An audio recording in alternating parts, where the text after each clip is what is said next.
Yes, hello. Good evening, everyone.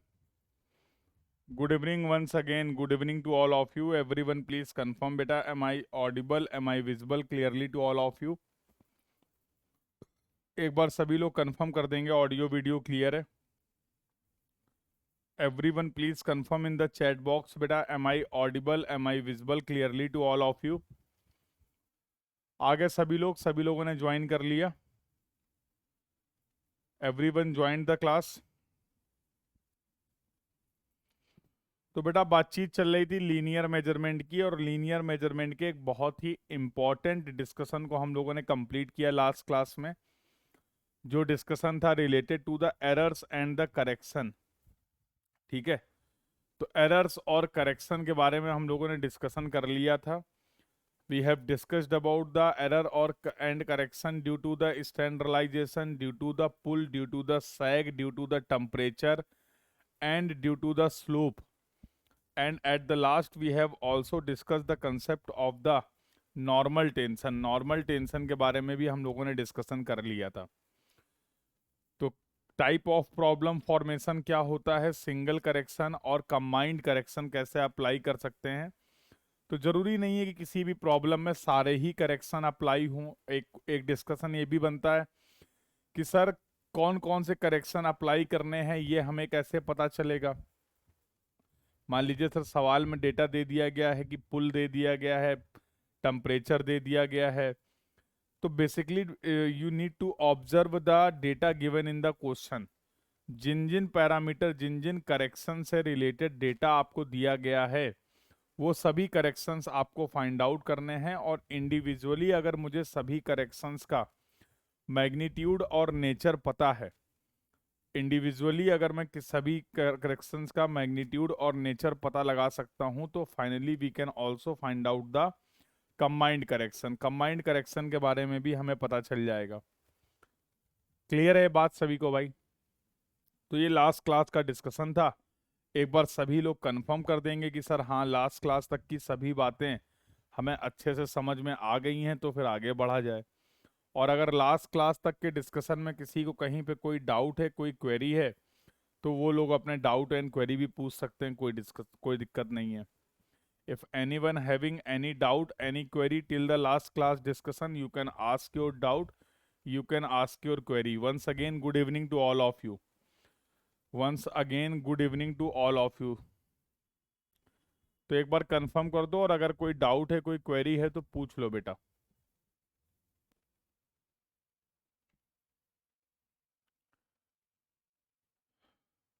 If anyone having any doubt, any query, so you can ask your doubt, you can ask your query.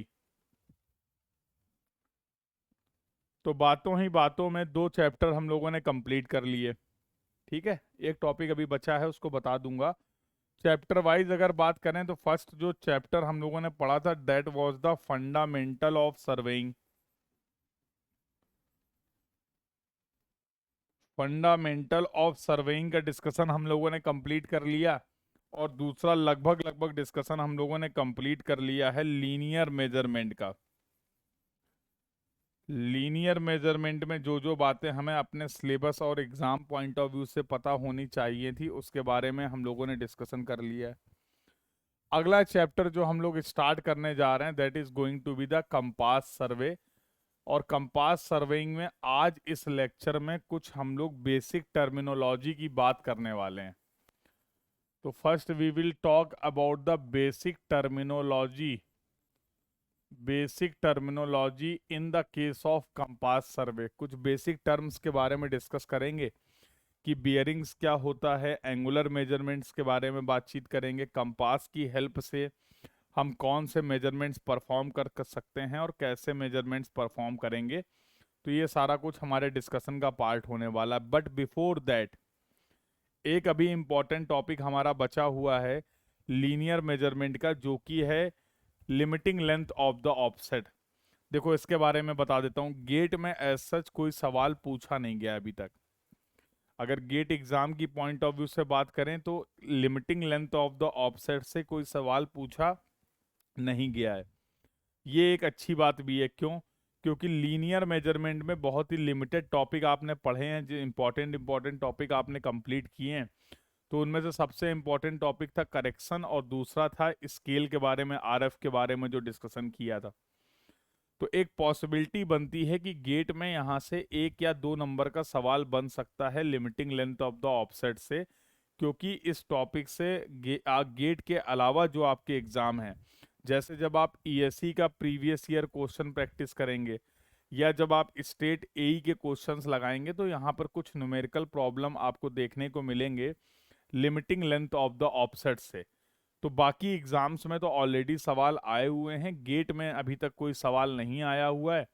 तो उस point of view से हम लोग इस topic को भी cover कर रहे हैं कि अगर गेट में कोई सवाल आता है, ठीक है, गेट में अगर कोई सवाल आता है तो वो हमारे लिए, हम उसको सॉल्व कर पाए। For that point of view we are also going to discuss that topic. तो first we will complete the limiting length of the offset concept and we will wind up the chapter number 2 that is the linear measurement. और उसके बाद फिर हम लोग compass surveying में आएंगे, ये डिस्कशन रहने वाला है। तो लास्ट लेक्चर और ये लेक्चर कैसे कनेक्टेड है, I think I have explained enough. तो अब किसी को कोई दिक्कत नहीं होगी और पूरा फ्लो मेंटेन रहेगा। बलजीत पूछ रहे हैं, क्या पूछ रहे थे बलजीत? कुछ पूछ रहे थे बलजीत? पूछ रहे हैं कहाँ गए? हेलो, मैं लेट तो नहीं हुआ? बिल्कुल लेट हैं आप भाई, क्यों नहीं लेट हैं? 5-7 मिनट से जो हम लोग बात कर रहे हैं, क्या वो बात का कोई सिग्निफिकेंस नहीं था क्या? हाँ, तो बिल्कुल लेट है। 8:30 क्लास का टाइम है, तो 8:30 ज्वाइन करिए, ठीक है? तो everyone try to follow the timing of the class. Starting time जो है उसको जरूर फॉलो करिए। चलें फिर आगे बातचीत करें भाई। चलिए भाई, limiting length of the offset की बातचीत स्टार्ट करते हैं और उसके बाद फिर आ जाएंगे हम लोग कंपास सर्वे का डिस्कशन करेंगे। तो let's see the discussion for the limiting length of the offset. But before that, limiting length क्या होता है, सब तो बात की बात है। पहले मुझे बता दो, कल हम लोगों ने डिस्कस किया था ऑफसेट के बारे में। Yesterday we have discussed about the offset, याद है? तो ऑफसेट क्या थे याद है? कल ही हम लोगों ने डिस्कस किया कि सर, जितने भी लेटरल मेजरमेंट हैं, जितने भी लेटरल मेजरमेंट हैं, lateral measurement of the distance is known as the offset. Lateral measurement of the distance is known as the offset. और ये जो ऑफसेट थे, ये 2 तरह के थे। एक तो सिंपली आप बोल रहे थे, इसके लिए टर्म यूज कर रहे थे ऑफसेट, और एक आप इसके लिए टर्म यूज कर रहे थे ऑब्लिक ऑफसेट, याद है? ऑफसेट कब आपने बोला था कि अगर सर परफेक्ट लेटरल मेजरमेंट है। डायरेक्शन की अगर बात करें तो परफेक्ट लेटरल मेजरमेंट कब होगा? जब ये एंगल सर्वे लाइन से हमारा एंगल जो है वो 90 डिग्री अगर है, तो उसको हम लोग बोल सकते हैं परफेक्ट लेटरल मेजरमेंट। सब कुछ डिस्कस कर रखा है, एक बार रिकॉल करा रहा हूं केवल। ये सारी बातें ऑलरेडी हम लोगों ने डिस्कस कर रखी, बस केवल एक बार इंपॉर्टेंट पॉइंट जो हैं उनको रिकॉल करा दे रहा हूं। और अगर ये एंगल अदर देन 90 डिग्री है, 90 डिग्री नहीं है, तो लेटरल मेजरमेंट तो बोल सकते हैं डायरेक्शन वाइज, बट ये परफेक्ट लेटरल मेजरमेंट नहीं होगा। और ऐसे जो ऑफसेट होते हैं उनको आपने बोला था ऑब्लिक ऑफसेट। अगर एग्जाम्पल की हेल्प से समझें तो फॉर एग्जाम्पल, अगर ये हमारी सर्वे लाइन थी, सर्वे लाइन क्या है कि जिस लाइन के अलोंग हम सर्वे कर रहे हैं, जिस लाइन के अलोंग हम सर्वे कर रहे हैं, इसको हम लोग बोलते थे सर्वे लाइन, ठीक है? तो obviously these are the measurement. ये जो मेजरमेंट आपने डिस्टेंसेस के किए थे, x1 x2 या फिर x3, these are the offset. ये येलो कलर से जो मार्किंग आपने बनाई है, ये पॉइंट P हो गया फॉर एग्जांपल, ये पॉइंट Q हो गया और ये पॉइंट R हो गया। इनको मेजरमेंट करने के लिए, इनको डिफाइन करने के लिए, ये जो येलो लाइन आपने मार्क की है, इनको बोलते हैं ऑफसेट। क्लियर है सभी को? यहां तक की कहानी सभी को क्लियर है? यहां तक की कहानी सभी को क्लियर है, यस और नो? यहां तक की कहानी सभी को क्लियर है, यस और नो? अब देखो खेल क्या है। मान लो ये ग्राउंड की बात हो रही, मान के लो आपको दिख रहा है पॉइंट P Q R, मैंने कैपिटल में लिखा है तो ग्राउंड है। एक रियल एग्जांपल लेते हैं। मान लो ये हमारी सर्वे लाइन है, बेस लाइन है, और ये मान लो मेरा घर है। ये मान लो मेरा घर है, पी पॉइंट जो है ये कुछ और नहीं है, मेरा घर है। अब मुझे इस सर्वे लाइन से इस पी पॉइंट को लोकेट करना है। इस सर्वे लाइन के से मुझे इस पी पॉइंट को लोकेट करना है, तो मुझे सर्वेइंग के प्रिंसिपल भी पढ़ाए गए थे। तो सर्वेइंग के प्रिंसिपल ये बोलते थे कि अगर आप किसी भी पॉइंट को एग्जैक्टली लोकेट करना चाह रहे हैं, परफेक्टली लोकेट करना चाह रहे हैं, तो उसके लिए कम से कम 2 पॉइंट का रेफरेंस लीजिए, या फिर कम से कम 2 इंडिपेंडेंट मेजरमेंट परफॉर्म करिए। 2 इंडिपेंडेंट मेजरमेंट आपके लीनियर मेजरमेंट हो सकते हैं, एंगुलर मेजरमेंट हो सकते हैं, या फिर एक लीनियर एक एंगुलर मेजरमेंट हो सकता है, कोई प्रॉब्लम नहीं है। तो मैंने देखा कि मुझे अगर इस पी पॉइंट को लोकेट करना है, तो मैंने एक ये एंगल मेजर कर लिया θ1, और एक ये डिस्टेंस मेजर कर ली x1। अगर मैंने एक डायरेक्शन मेजर कर ली है, अगर मैंने एक डिस्टेंस मेजर कर ली है, तो क्या मैं बोल सकता हूं कि as per the principle of surveying मैंने यहां पर 2 इंडिपेंडेंट मेजरमेंट परफॉर्म किए हैं। θ1 इज आवर एंगुलर मेजरमेंट, और x1 जो है वो लीनियर मेजरमेंट है। θ1 जो है वो हमारा एंगल का मेजरमेंट है, और x1 जो है वो हमारा डिस्टेंस का मेजरमेंट है। इन दोनों डिटेल की हेल्प से क्या हम परफेक्टली पॉइंट P को लोकेट कर सकते हैं? इन दोनों मेजरमेंट की हेल्प से क्या हम परफेक्टली पॉइंट P को लोकेट कर सकते हैं? यस और नो?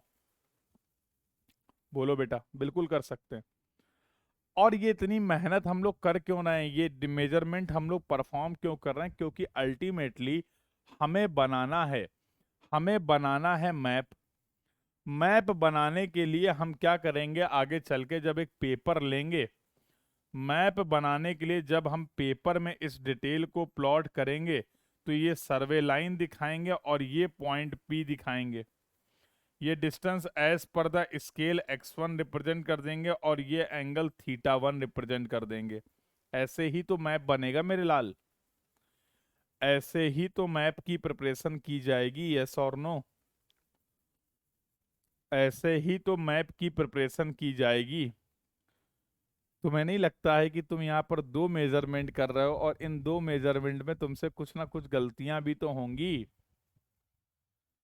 तुमने कैसे मान लिया कि ये जो लीनियर मेजरमेंट है, ये जो एंगुलर मेजरमेंट आपने परफॉर्म किए हैं पॉइंट P को लोकेट करने के लिए, ये परफेक्ट मेजरमेंट हैं? क्या ये परफेक्ट मेजरमेंट हो सकते हैं? जल्दी बोलो हाँ या ना। अरे भैया, चैन सर्वे में एरर होगी, एंगुलर मेजरमेंट भी कर रहे हैं उसमें भी कुछ एरर हो सकती है। कि हो सकता है कि लीनियर मेजरमेंट में गलती हो सकता है एंगुलर मेजरमेंट में गलती हो सकता है दोनों ही मेजरमेंट में गलती कर दी हो हमने, फील्ड में इन दोनों ही मेजरमेंट में गलती कर दी हो, ऐसा भी तो हो सकता है मेरे लाल। और भैया, जब गलत मेजरमेंट की हेल्प से मैप बनाओगे, तो तुम्हें नहीं लगता है इस मैप में भी गलती हो जाएगी? इस मैप में भी अगर फील्ड में किसी भी मेजरमेंट में आपने गलती करी है, डेटा को कलेक्ट किया है, और जब उस डेटा की हेल्प से आप मैप बनाएंगे, तो उस मैप में भी तो गलती होगी। ऐसा थोड़ा है कि डेटा गलत कलेक्ट कर लिया है, मैप बना रहे हैं तो मैप सही बन जाएगा, ऐसा तो नहीं होगा ना। तो अल्टीमेटली जब हम जब हम इसको प्लॉट कर रहे हैं डिटेल को मैप में, देखो गलती तो हर इंसान से होती है ना, जो काम करेगा उससे तो गलती होगी ना। आज का मोटिवेशन, गलतियां तो होंगी ना। गलतियां उसी से होती हैं जो काम करता है। क्यों? यस और नो? जो काम करता है उससे गलतियां हो जाती हैं। गलतियां करना कोई गलत बात है भी नहीं। किसी भी चीज में अगर आपसे कोई गलती हो रही तो उसमें कोई पाप नहीं है। अरे इंसान है, गलतियां होंगी। दिक्कत कहां पर है? जब हम एक ही गलती को बार बार रिपीट करते हैं।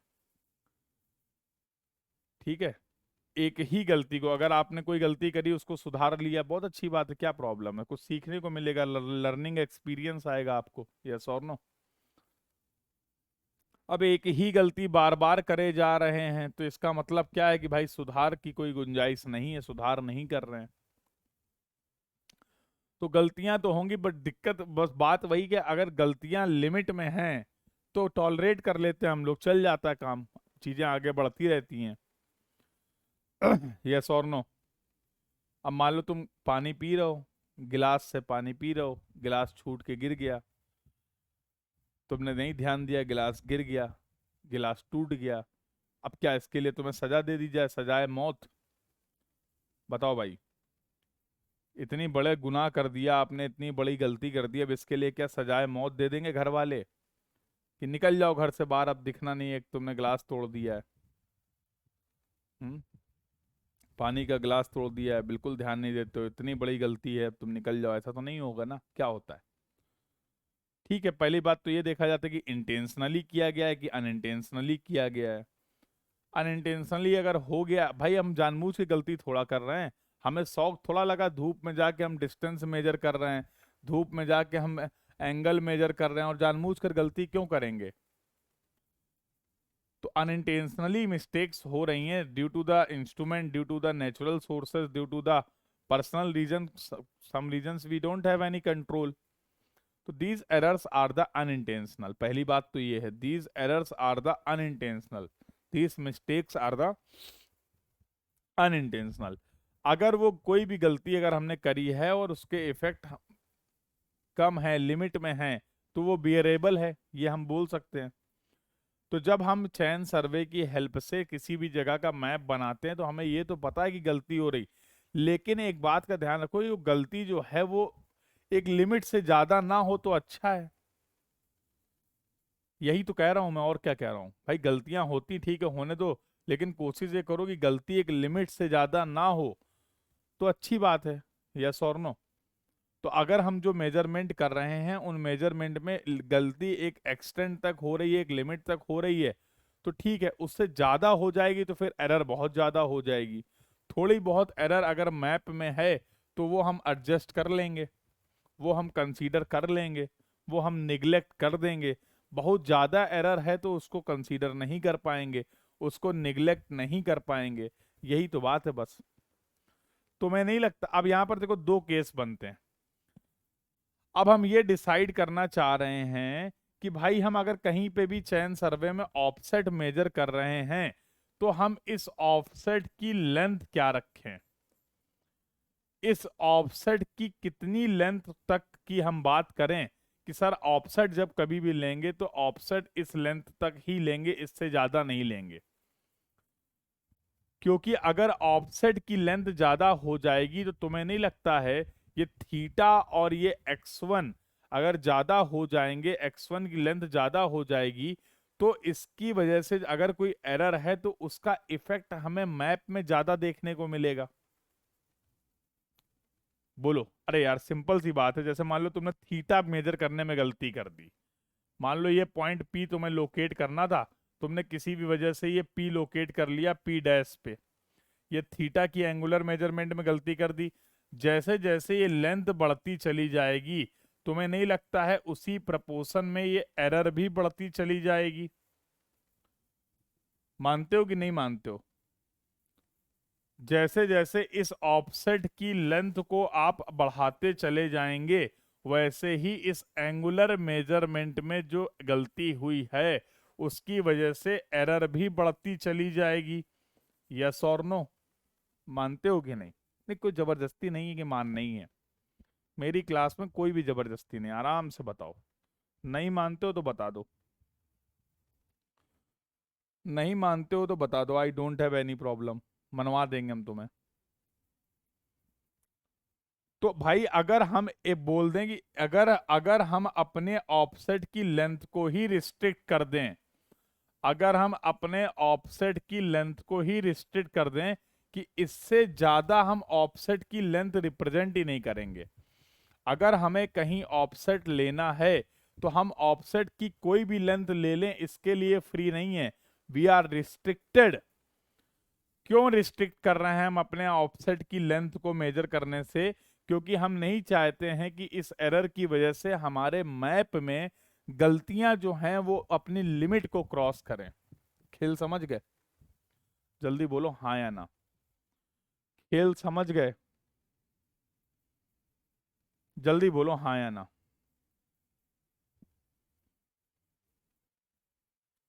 यहां तक का खेल समझ गए? तो अब अगर मैं तुमसे पूछूं कि डिफाइन करो मेरे लाल limiting length of the offset, तो क्या बता पाओगे? अब अगर मैं तुमसे पूछूं डिफाइन करो limiting length of the offset क्या होता है, तो डिफाइन कर पाओगे? चलो मैं तुम्हारे लिए डिफाइन करता हूं, बताना सही डिफाइन किया है कि नहीं किया है।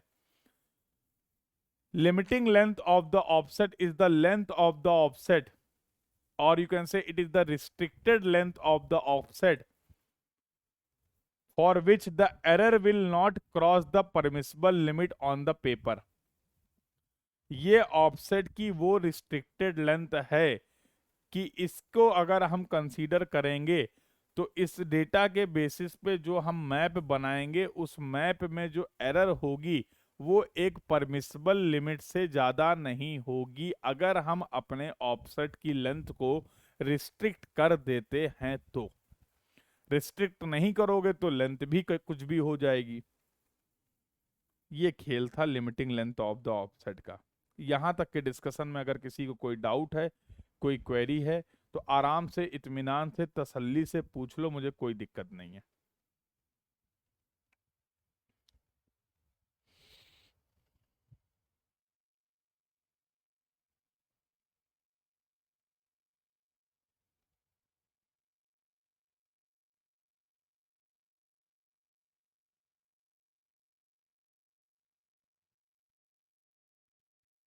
चलें फिर आगे बातचीत करें, आगे डिस्कशन किया जाए, आगे बढ़ सकते हैं। तो अब थोड़ा एनालिसिस की तरफ चलें, कंसेप्ट समझ लिया है तो अब एनालिसिस की बात करें। तो बेटा यहाँ पर दो केस डिस्कस कर रहे हैं, जरा समझना। यहाँ पर ये पेन की थिकनेस कैसे मोट, जादू हो रहा है क्या अपने आप? नहीं सही तो है। यहाँ पर दो केस, अच्छा कुछ और लग गया था। यहाँ पर दो केस डिस्कस कर रहे हैं बेटा। पहला केस है जब आपने डायरेक्शन को मेजर करने में गलती कर दी फील्ड में। थीटा मेजर कर रहे थे फील्ड में, ऑफसेट के लिए दो मेजरमेंट किए, सब बता दिया। अब देखो, अब मत कहना नहीं बताया, सब बता दिया, अब बस रिलेट कराऊंगा मैं। तो मैंने आपको बताया था कि ऑफसेट के लिए आपने एक एंगुलर मेजरमेंट लिया था, एक लीनियर मेजरमेंट लिया था। मैं बोल रहा हूं कि अगर मैंने मेजरमेंट के टाइम पे एंगुलर मेजरमेंट में कोई गलती करी है तो उस केस में limiting length of the offset क्या होगा, ये मैं निकालना चाह रहा हूं। देखो बहुत सिंपल सी बात है, कुछ नहीं है। ये मुझे एंगल मेजर करना था बट मैंने इस थीटा की गलती कर दी है। मैंने अपने पॉइंट को यहाँ पर लोकेट कर दिया है, इस तरीके से परफेक्ट 90 डिग्री एंगल मेजर करना था, और मैंने क्या कर दिया यहाँ पर एंगुलर मेजरमेंट में थीटा की एरर कर दी है, और पेपर में मैंने इसको 90 डिग्री मान लिया है। ग्राउंड में मैंने थीटा का एंगुलर मेजरमेंट में एरर किया है, लेकिन पेपर में मैंने इसको 90 डिग्री कंसीडर कर लिया क्योंकि हमें एरर पता नहीं चली। तो ये जो पोजीशन तुम दिखा रहे हो इस पॉइंट की, ये एग्जैक्ट पोजीशन नहीं होगी, ये सही पोजीशन नहीं होगी, इतना मानते होगी नहीं? तो अगर ऐसी सिचुएशन है तो आपने क्या बोला कि जब हमने डायरेक्शन को मेजर करने में कोई गलती कर दी है, हमें लोकेट करना था इस पॉइंट को, हमने लोकेट कर लिया है इस पॉइंट को, तो कहना इसे this is going to be the error. ये ग्राउंड में एरर करी है तो यही एरर तो मैप में भी आएगी, यही एरर तो हम मैप में भी करेंगे, यस और नो? तो आपने क्या बोला, होता क्या है कि अब हमने यहाँ पर एक डिफाइन किया, अभी आपने बोला था कि मैप में जो एरर है वो एक लिमिट से ज्यादा नहीं होनी चाहिए, याद है? चैन सर्वे के केस में जब कभी भी आप ऑफसेट या मैप बना रहे हैं तो पेपर पे जो एरर है वो 0.02 सेंटीमीटर से ज्यादा नहीं होनी चाहिए। और ये कोई नई बात नहीं है, तुम्हें याद है मैंने बताया था चैन सर्वे के केस में जो एक्यूरेसी होती है वो 1/250 होती है, याद है? कहीं पिछली क्लास में डिस्कस किया होगा कि चैन सर्वे के केस में जो एक्यूरेसी होती है वो 1/250 होती है। उसी के बेसिस में आपने बोला कि पेपर में जो एरर है, maximum error that is allowed on the paper in the case of chain survey, that is 0.025 centimetre. Chain survey के केस में मैप बनाते समय जो मैक्सिमम एरर अलाउड है पेपर में वो 0.025 सेंटीमीटर है। पेपर पे एरर इससे ज्यादा नहीं होनी चाहिए। पेपर पे रिप्रेजेंट करने की गई एरर इस वैल्यू से ज्यादा नहीं होनी चाहिए। ये बात आपको याद रहेगी, ये बात आपको याद रहेगी, हाँ या ना। तो अब देखो, तो मैंने बोला अगर भाई कोई भी काम करते हैं तो हम लोग स्केल की हेल्प से करते हैं, और स्केल होता है map distance upon ground distance, पढ़ा था हमने। स्केल जो होता है वो map distance upon ground distance है। अगर हमारा स्केल एस है तो length of the error on the paper हम निकाल सकते हैं क्या? Length of the error on the paper, ये एल आपको मेजर करना था, थीटा की आपने गलती करी, तो भैया ये एरर कितनी हुई है? अगर ये एल है, ये थीटा है, तो ये एल कॉस थीटा हो जाएगा क्या? ये एल कॉस थीटा जो एरर करी है, ये कहां पर करी है? ये करी है एरर ऑन ग्राउंड। ये एरर जो आपने करी है एल कॉस थीटा की, थीटा की गलती की वजह से ये आपने करी है error on the ground, yes और नो? ये एल कॉस थीटा होगा तो ये क्या हो जाएगा? L sine theta. L sine theta, L cos theta, ये एरर ऑन द ग्राउंड हो रही हैं। पी पॉइंट को लोकेट करना था, गलती से पी डैश को लोकेट कर लिया, तो यही तो एरर करी है L sine theta on the ground. और अगर इसको आप करस्पॉन्डिंगली मैप की एरर में कन्वर्ट करना चाह रहे हैं, पेपर में एरर में कन्वर्ट करना चाह रहे हैं, तो हमें क्या चाहिए? स्केल का ही तो यूज करेंगे, क्योंकि स्केल की हेल्प से ही तो map distance upon ground distance को रिप्रेजेंट कर सकते हैं। तो अगर मैं बोलूं length of the error on the paper will be equal to error on the ground divide by the scale, and this error on the paper should not be greater than 0.025 centimeter. Error on the paper should not be greater than 0.025 centimetre. इस condition के basis पे अगर मैं यहां से L निकाल लूं, तो तुम्हें नहीं लगता है कि वो L जो होगा वो limiting length of the offset होगा? इतने एल पे जो एरर है वो 0.025 सेंटीमीटर या उससे कम है। इससे ज्यादा एल ले लोगे तो फिर ये एरर ज्यादा हो जाएगी। इस कंडीशन के बेसिस पे क्या हम ये डिसाइड कर सकते हैं कि अगर चैन सर्वे में हम कोई ऑफसेट ले रहे हैं तो उस ऑफसेट की कितनी लेंथ हम रिस्ट्रिक्टेड रखें, जिसकी वजह से एरर ऑन द मैप जो होगी वो 0.025 सेंटीमीटर से ज्यादा नहीं होगी। सभी लोग बोलेंगे जोर से, समझ में आ गया। ये पहला केस था जब आपने एंगुलर मेजरमेंट में कोई गलती करी है। जब आपको लग रहा है कि भाई एंगुलर मेजरमेंट में कुछ गलती हो सकती है, उस केस में limiting length of the offset क्या होगा, ये तरीका मैंने आपको बताया। समझ में आ गया है तो चैट बॉक्स में बता दो। स्केल के बारे में तो ऑलरेडी बात कर चुके हैं ना दिव्यांश? स्केल के बारे में तो ऑलरेडी खेल चुके हैं ना, कितनी बार खेलोगे?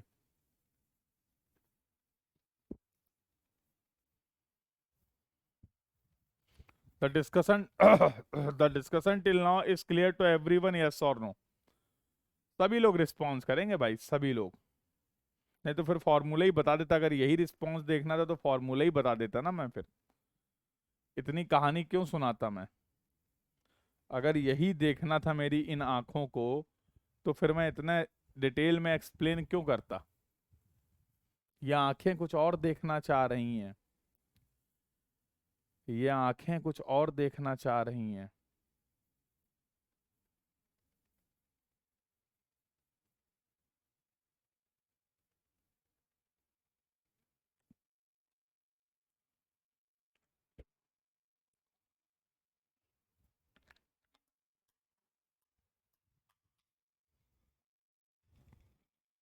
नाराज हो गए क्या तुम? नहीं नहीं, ऐसे नहीं करते, गंदी बात।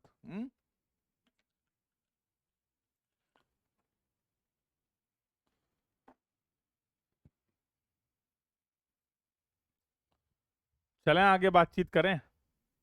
ये बात हुई ना, ये है बात। बहुत बढ़िया। सर जब हम फील्ड में मेजरमेंट कर रहे हैं, ऑफसेट की बात कर रहे हैं सर, तो ऐसी भी तो संभावना है, ऐसी भी तो पॉसिबिलिटी है कि हम लीनियर मेजरमेंट में भी गलती कर दें और एंगुलर मेजरमेंट में भी गलती कर दें। ऐसा नहीं कर सकते हैं क्या? बताओ। सर ऐसा भी तो हो सकता है, जब हमने ऑफसेट को मेजर किया था, और ज्यादा चांस तो इसी बात के हैं सर, ज्यादा चांस तो इसी बात के हैं कि जब हम ऑफसेट का मेजरमेंट करेंगे तो वहां पर लीनियर मेजरमेंट में भी गलती हो सकती है और एंगुलर मेजरमेंट में भी गलती हो सकती है। अगर हम इन दोनों गलतियों को कंसीडर कर लें, तो उस केस में limiting length of the offset क्या होगा, उस केस में limiting length of the offset क्या होगा, वो नहीं बताएंगे। अरे क्यों नहीं बताएंगे यार?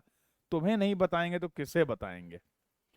तुम्हें नहीं बताएंगे तो किसे बताएंगे? When error is in the laying direction as well as in the linear measurement. ये सब लिखा है, अच्छी बात है, लिखने वाले ने लिख दिया है, अब हम लोग समझ लेते हैं। ये अभी मैं आपसे बात कर रहा हूं ग्राउंड में। तो ग्राउंड में एक ऑफसेट लोकेट करना था, इस पॉइंट पी को लोकेट करना था, लेकिन हमसे हो गई गलतियां जीवन में कुछ, और हमने यहाँ पर एक तो गलती करी ये थीटा की एंगुलर मेजरमेंट में, और साथ साथ मेरे भाई हमने लीनियर मेजरमेंट में भी गलती कर दी। तुम्हें नहीं लगता है अगर ऐसा है, तुम्हें नहीं लगता है अगर ये ऐसा है, तो टोटल जो ये होगी, this is going to be the net error? linear measurement, this is the error that we have committed in the linear measurement. This is the error that we have committed in the linear measurement, and this is the error that we have committed in the angular measurement. तो तुम्हें नहीं लगता है कि ये जो net error होगी, this is going to be this value, P P dash is going to be the net error? अब देखो, हम है तो ये टेढ़ा मेढ़ा, लेकिन क्योंकि बहुत ज्यादा वैल्यू नहीं होगी, तो इसको प्यार से अगर हम ऐसे कंसीडर कर लें तो बुरा तो नहीं मान जाओगे? एक तो ये भी दिक्कत है ना। अगर इसको हम राइट एंगल ट्रायंगल कंसीडर कर लें, तुम्हें नाराजगी तो नहीं होगी? जल्दी बोलो हाँ या ना।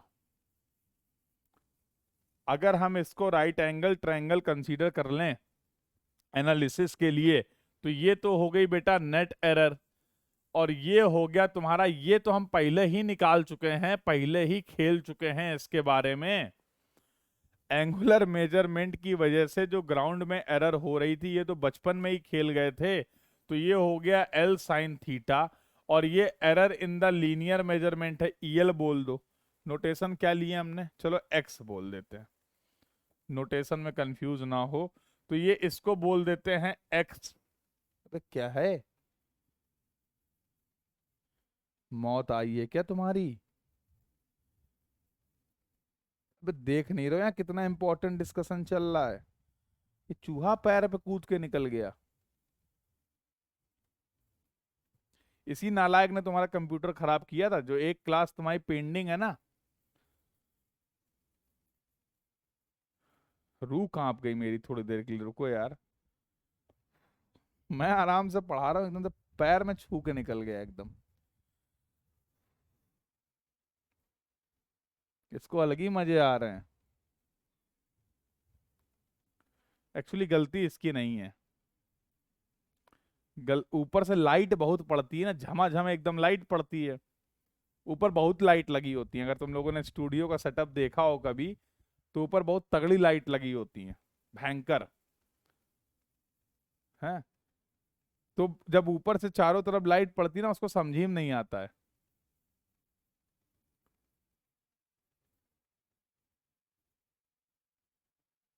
तो वो समझ ही नहीं पाता, बिल्कुल भ्रमित हो जाता, भ्रमित।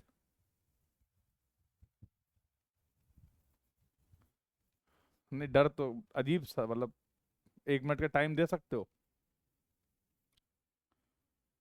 ये तो को दिख गया, नहीं दिखता तो और टेंशन होती, क्या आके खेल गया है।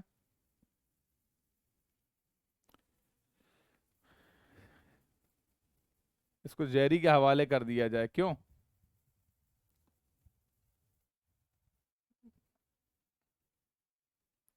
ठीक है, यही कंप्यूटर में घुस गया था पता है, बाद में पता चला 10 दिन इसने डिस्टर्ब किया है।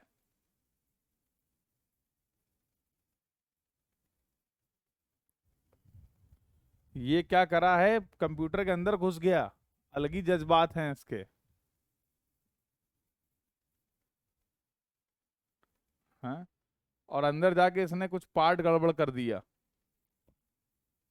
याद है लास्ट क्लास में पूरा, लास्ट क्लास में बिल्कुल सब कुछ सेट था लास्ट क्लास का, जो आपका डिजाइन ऑफ रिजिड पेमेंट का पोर्शन बचा हुआ है। जैसे ही कंप्यूटर क्लास स्टार्ट करने वाले थे, एकदम से कंप्यूटर ब्लैंक, धुआं धुआं। ओके, धुआं कहाँ से निकल रहा है?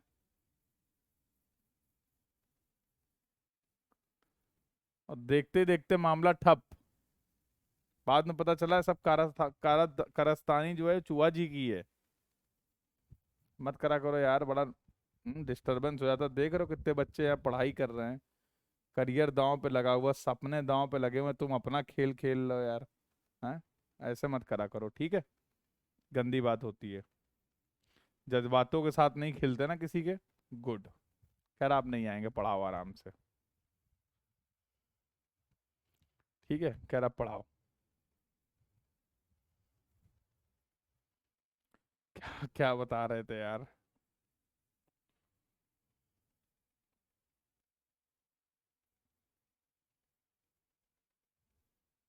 हम्म तो हम लोग बात कर रहे थे कि अगर हमसे मेजरमेंट करते समय लीनियर मेजरमेंट में भी गलती हो गई है जो कि एक्स है, एंगुलर मेजरमेंट में भी गलती हो गई है जो कि थीटा है, तो उसकी वजह से नेट एरर क्या, अरे खेल गए भाई।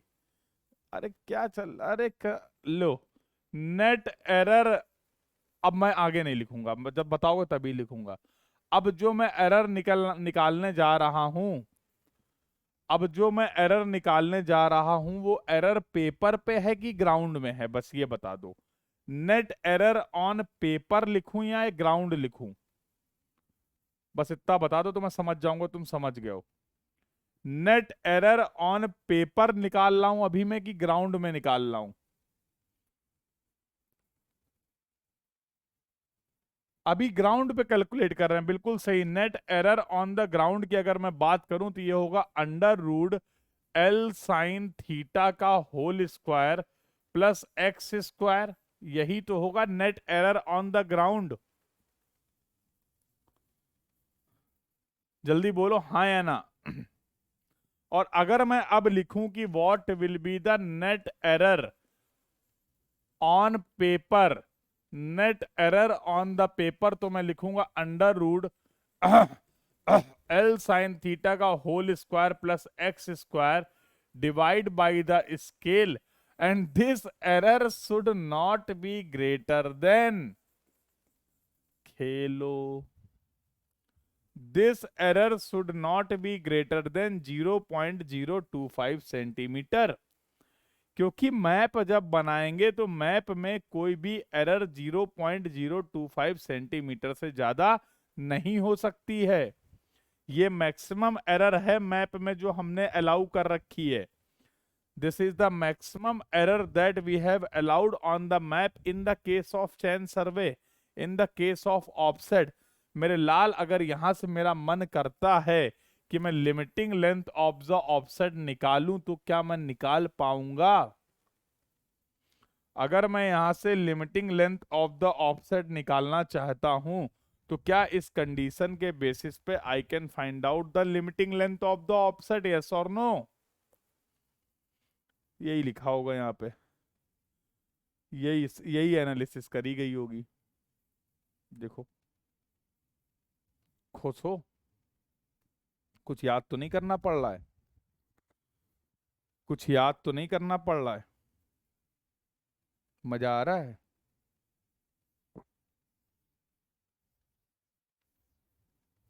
दोनों केस क्लियर हो गए? दोनों केस क्लियर हो गए, हाँ या ना?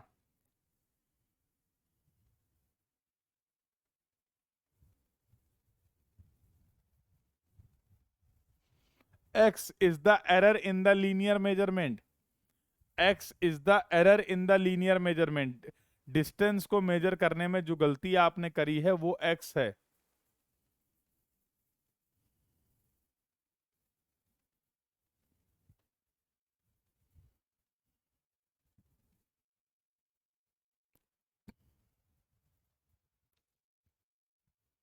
चलें आगे, खेल खत्म। In this way we have successfully completed our second chapter, that was the linear measurement. Now we are moving the third chapter, that is the compass surveying. अब हम लोग बेटा थर्ड चैप्टर की प्यारी सी बातचीत करेंगे जिसको हम लोग बोलते हैं कंपास सर्वेइंग। आ जाओ भाई, कंपास सर्वेइंग का खेल शुरू करते हैं। हर सर्वे का कोई ना कोई ऑब्जेक्टिव होता है। चैन सर्वे का ऑब्जेक्टिव क्या था? हर सर्वे का क्या हुआ? हर सर्वे का कोई ना कोई ऑब्जेक्टिव होता है। तो चैन सर्वे का ऑब्जेक्टिव क्या था? चैन सर्वे का ऑब्जेक्टिव था मेजरमेंट ऑफ द डिस्टेंस। चैन सर्वे का ऑब्जेक्टिव था मेजरमेंट ऑफ द डिस्टेंस। कौन सी डिस्टेंस मेजर की थी? कौन सी डिस्टेंस मेजर की थी सर? हॉरिजॉन्टल डिस्टेंस मेजर की थी। चैन सर्वे के केस में ना ही हमने वर्टिकल डिस्टेंस की बात की, ना ही हमने इंक्लाइंड डिस्टेंस की बात की। जब कभी भी हमारी इच्छा होगी कि मैं केवल हॉरिजॉन्टल डिस्टेंस को अगर मेजर करना चाह रहा हूं तो उसके लिए मैं चैन या टेप को यूज कर लूंगा। ये हम लोगों ने पढ़ लिया, ये हम लोगों ने पढ़ लिया। ठीक है, अगला डिस्कशन क्या है? अब हम बात करते हैं एंगल मेजरमेंट की। बताओ बेटा, what is the angle of this line A B? ये ए बी लाइन का एंगल क्या होगा? What is the angle of this line A B? What is the angle of this line AB? What is the angle of this line AB? ये जो AB line मैंने आपको दिखाई है इसका एंगल क्या होगा? तो जुबैर भाई कह रहे हैं थीटा होगा। कहां से नाप लिया थीटा जुबैर? थीटा कहां से नाप लिया? देखते देखते 2 चैप्टर खत्म हो गए लेकिन तुम्हें अभी वहीं पे क्लियर नहीं है कि पहला प्रिंसिपल सर्वेइंग का मतलब ही यही है। क्या थी डेफिनेशन? रिलेटिव मेजरमेंट है। दिव्यांश कह रहे हैं 33 डिग्री। बहुत बढ़िया। We can not comment on the angle until unless you are not going to specify the reference. जब तक आप रेफरेंस नहीं बताएंगे बिना रेफरेंस के मेजरमेंट नहीं कर सकते हैं। अच्छा चलो, ये बोर्ड को एक प्लेन कंसीडर कर लो। बोर्ड को एक प्लेन कंसीडर कर लो और अगर मैं बोलूं कि तुम्हारी ये रेफरेंस लाइन है, अगर ये तुम्हारी रेफरेंस लाइन है तो can I say this is going to be the theta, और ये थीटा कुछ और नहीं है। अगर ये सब कुछ, ये सारा खेल एक ही प्लेन पे हो रहा है, अगर ये सारा खेल एक ही प्लेन पे हो रहा है तो ये थीटा कुछ और नहीं है। क्या इस थीटा को मैं बोल सकता हूं हॉरिजॉन्टल एंगल? क्या इस थीटा को मैं हॉरिजॉन्टल एंगल बोल सकता हूं? तो अगर कोई कभी आपसे पूछ ले कि भैया कंपास सर्वेइंग का ऑब्जेक्टिव क्या है या कंपास सर्वेइंग में आप क्या मेजर करते हैं, तो हम एक्चुअल में डायरेक्टली हॉरिजॉन्टल एंगल नहीं मेजर करते हैं। ये खेल है। कंपास सर्वे में जो हम मेजरमेंट करते हैं, कंपास सर्वेइंग का ऑब्जेक्टिव होता है to measure bearing of the line. और ले to measure the bearing of the line, किसी भी लाइन की बियरिंग को मेजर करते हैं। हाँ, वो अलग बात है कि जब हम समझ जाएंगे बियरिंग क्या होता है तो हमें ये पता चलेगा कि बियरिंग और हॉरिजॉन्टल एंगल की कैरेक्टरिस्टिक सेम होती हैं। हॉरिजॉन्टल एंगल के लिए आपने क्या बोला कि सभी लाइनें एक ही प्लेन पे होनी चाहिए। जब हम बियरिंग मेजर करेंगे, जब हम बियरिंग को समझेंगे तो हमें ये देखने को मिलेगा कि वहां पर भी जो एंगल हम मेजर कर रहे हैं वो एंगल हम एक ही प्लेन पे मेजर कर रहे हैं। इसलिए हम बोल देते हैं कि जो बियरिंग है वही हॉरिजॉन्टल एंगल है। बट डायरेक्टली हॉरिजॉन्टल, फर्क है बात में। समझ पा रहे हो? गहराइयों में जाके समझ पा रहे हो? हम मेजर करते हैं बियरिंग क्योंकि वो बियरिंग के लिए सारी लाइंस एक प्लेन पे होती, इसलिए उस बियरिंग को हम लोग हॉरिजॉन्टल एंगल बोल सकते हैं।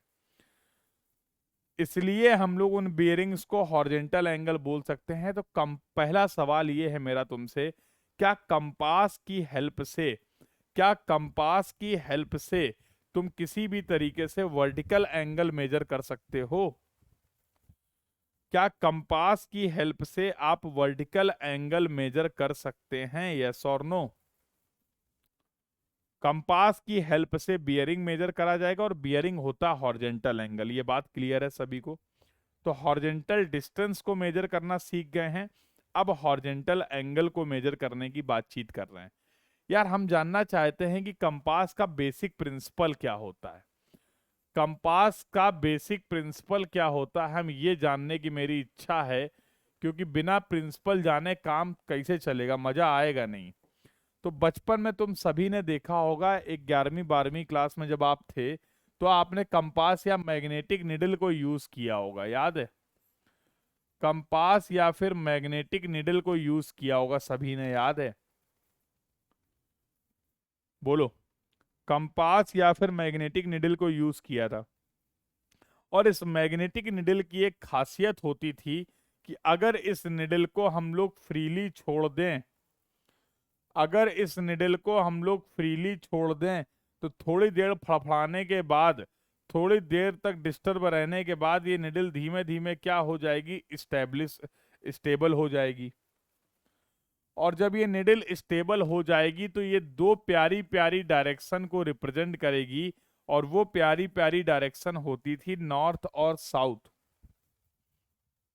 With the help of the magnetic needle we can identify the north and south, we can identify the north and south pole. बोलो।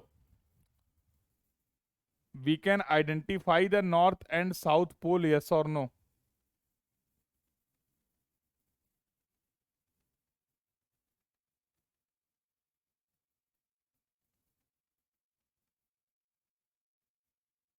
We can identify the north and south pole, इतना तो हमें पता है। अब थोड़ा कहानी को आगे ले चलते हैं। अगर आप सभी लोगों ने देखा हो तो ये कुछ इस तरीके की हमारी अर्थ सरफेस होती है, ये नॉर्थ पोल होता है, ये साउथ पोल होता है। बट इसमें भी खेल है यार। खेल ये है कि ये अर्थ की अगर हम बिल्कुल परफेक्ट पोजीशन को डिफाइन करें, तो ये प्यारा सा हो गया ईस्ट, ये वेस्ट, ये नॉर्थ, ये साउथ। बट चीजें इतनी परफेक्ट है नहीं, तुम्हें पता है। As we know our earth is tilted at its own axis. हमारी जो अर्थ है वो अपनी ही एक्सिस के अबाउट टिल्टेड है, पता है ये बात? 23.5 डिग्री, 23.5 डिग्री तो अगर ये परफेक्ट पोजीशन पे होता तो ये नॉर्थ और ये साउथ होते। लेकिन as we know our earth is tilted at its own axis, और इस टिल्ट की वजह से हमें एक ये नॉर्थ मिल रहा और एक ये साउथ मिल रहा है। या दुई दुई नॉर्थ और दुई दुई साउथ, समझ रहे हो दोनों में फर्क है। अगर ये टिल्ट नहीं होता तो ये व्हाइट वाला नॉर्थ एंड साउथ होता, लेकिन एक्चुअल में टिल्ट होने की वजह से ये येलो वाले पॉइंट जो हैं वो नॉर्थ और साउथ को रिप्रेजेंट कर रहे हैं। हमें आज तक ये नहीं समझ में आया, तुम्हें आया हो तो बता दो कि ये जो प्यारी सी मैग्नेटिक निडल है, ये कौन से नॉर्थ और कौन से साउथ को रिप्रेजेंट कर रही है? तो ये भी नॉर्थ है, ये भी नॉर्थ है, ये भी साउथ है, ये भी साउथ है। कंफ्यूजन जो है वो घनघोर होता चला जा रहा है। कंफ्यूजन जो है वो अपने पैर पसारते चला जा रहा है, तो पहले कंफ्यूजन को निपटा देते हैं। हमने बोला कि अगर ये टिल्ट नहीं होता तो जो नॉर्थ साउथ होते उसको हम लोग बोलते ट्रू नॉर्थ और ट्रू साउथ। अगर ये टिल्ट नहीं होता तो इसको हम लोग बोलते ट्रू नॉर्थ और ट्रू साउथ। लेकिन क्योंकि यहाँ पर टिल्ट है, तो अब ये जो नॉर्थ एंड साउथ बोल मिल रहे हैं, इसको बोल देते हैं magnetic north and magnetic south. और भैया मैग्नेटिक निडल है, अगर कंपास है तो वो मैग्नेटिक नॉर्थ और मैग्नेटिक साउथ को ही तो लोकेट करेगा। मैग्नेटिक, अभी मैंने लिखा था कि कंपास सर्वेइंग का ऑब्जेक्टिव होता है टू मेजर द बियरिंग। अब ऑब्जेक्टिव आपको और क्लियर हो जाना चाहिए कि कंपास सर्वेइंग का ऑब्जेक्टिव होता है to measure the magnetic bearing. बोलो हाँ। कंपास सर्वे ट्रू बियरिंग नहीं मेजर कर रहा है। कंपास सर्वे क्या मेजर करेगा, क्योंकि कंपास की हेल्प से हम मैग्नेटिक नॉर्थ और मैग्नेटिक साउथ को लोकेट कर सकते हैं। और ये मैग्नेटिक नॉर्थ, मैग्नेटिक साउथ और ट्रू नॉर्थ और ट्रू साउथ क्यों अलग अलग हैं? क्योंकि our earth is tilted at its own axis, और उस टिल्ट की वजह से हमें दुई दुई नॉर्थ मिल रहे हैं और दुई दुई साउथ मिल रहे हैं। इन दोनों नॉर्थ और इन दोनों साउथ का डिफरेंस क्लियर हो गया। इन दोनों नॉर्थ और इन दोनों साउथ का डिफरेंस क्लियर हो गया, यस और नो? इन दोनों नॉर्थ और इन दोनों साउथ का डिफरेंस क्लियर हो गया। ट्रू लोकेशन को नहीं अब समझ आया? अरे भैया, अगर ये टिल्ट नहीं होता तो भी तो कहीं ना कहीं नॉर्थ साउथ होता। अगर अपनी अर्थ जो है वो एक्सिस के अबाउट टिल्टेड नहीं होती तो भी तो कहीं नॉर्थ साउथ होता। उसी वाले नॉर्थ साउथ को हम लोग ट्रू नॉर्थ और ट्रू साउथ बोल रहे हैं। अब आते हैं बेटा कुछ प्यारी सी बेसिक सी इंपॉर्टेंट सी टर्मिनोलॉजी में। अब आते हैं कुछ प्यारी सी बेसिक सी इंपॉर्टेंट सी टर्मिनोलॉजी में। अब आपने बोला कि सर हम पहले मेजर करेंगे बियरिंग या मेजर करेंगे हॉरिजॉन्टल एंगल, और आप जानते हैं एंगल का मेजरमेंट बिना रेफरेंस के, एंगल का मेजरमेंट जो है वो बिना रेफरेंस के संभव नहीं है। तो सबसे पहला सवाल आता है, कंपास सर्वेइंग में रेफरेंस क्या रहेगा? कहां से हम ये एंगल मेजर करेंगे? तो रेफरेंस के लिए जो टर्म यूज किया जाता है उसको हम लोग बोलते हैं मेरिडियन। रेफरेंस के लिए हम लोग टर्म यूज कर रहे हैं मेरिडियन, और मेजरली दो तरीके के मेरिडियन की हम लोग बात करेंगे। एक होगा ट्रू मेरिडियन और एक होगा मैग्नेटिक मेरिडियन। एक होगा ट्रू मेरिडियन और एक होगा मैग्नेटिक मेरिडियन। तो सबसे पहले जो टर्म हम लोग डिस्कस करने जा रहे हैं वो है रेफरेंस, दैट इज मेरिडियन। समझो, अर्थ के ट्रू नॉर्थ और अर्थ के ट्रू साउथ को ले लो, और along the curvature of earth, along the earth surface, एक लाइन जो ट्रू नॉर्थ और ट्रू साउथ को कनेक्ट करती है उसको हम लोग बोलते हैं true meridian. A line joining the true north and the true south pole, a line joining the true north and the true south pole of the earth is known as the true meridian. Similarly, a line joining the magnetic north and magnetic south of the earth is known as the magnetic meridian. अब मुझे बस ये बताओ, compass या needle की help से, compass या needle की हेल्प से तुम किस मेरिडियन को लोकेट कर सकते हो? कंपास या मैग्नेटिक निडल की हेल्प से तुम किस मेरिडियन को लोकेट कर सकते हो? ट्रू मेरिडियन को या मैग्नेटिक मेरिडियन को? ट्रू मेरिडियन को या मैग्नेटिक मेरिडियन को? समझ गए? अरे अब खेल खत्म हो चुका है। अगला जो टर्म हम लोग डिस्कस करने जा रहे हैं उसको हम लोग बोलते हैं बियरिंग। अगला जो टर्म हम लोग डिस्कस करने जा रहे हैं बेटा उसको हम लोग बोलते हैं बियरिंग। कुछ नहीं, ये होता है एंगल। इसी को आप बोल रहे थे, it is the horizontal angle. मान लो अर्थ सरफेस पे कोई एक लाइन है ए बी, अर्थ सरफेस पे कोई एक ये लाइन है ए बी, और मैंने बोला कि इस ए बी लाइन का अगर हम एंगल मेजर कर रहे हैं और रेफरेंस हमने ले रखा है ट्रू मेरिडियन, तो ये जो एंगल थीटा आएगा, और अगर हमने यहाँ पे रेफरेंस ले रखा है मैग्नेटिक मेरिडियन, मान लो ये एंगल अल्फा आ रहा है, मेरे लाल यकीन मानो इस अल्फा को हम लोग बोलेंगे मैग्नेटिक बियरिंग। इसको हम लोग बोलेंगे magnetic bearing of line, magnetic bearing of line A B, और इस थीटा को हम लोग बोलेंगे ट्रू बियरिंग, इसको हम लोग बोलेंगे true bearing of line A B, इसको हम लोग बोलेंगे true bearing of the line A B. Reference का खेल है, सारा खेल है रेफरेंस का।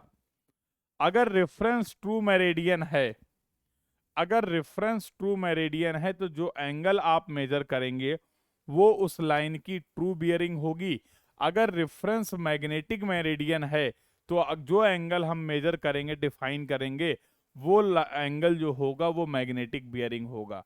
दो तरीके की बियरिंग और दो तरीके के मेरिडियन की आपके सामने बात की जा चुकी है। पॉइंट क्लियर है सभी को? So we have discussed about the true meridian, we have discussed about the magnetic meridian, and we have also discussed about the true bearing, and we have also discussed about the magnetic bearing.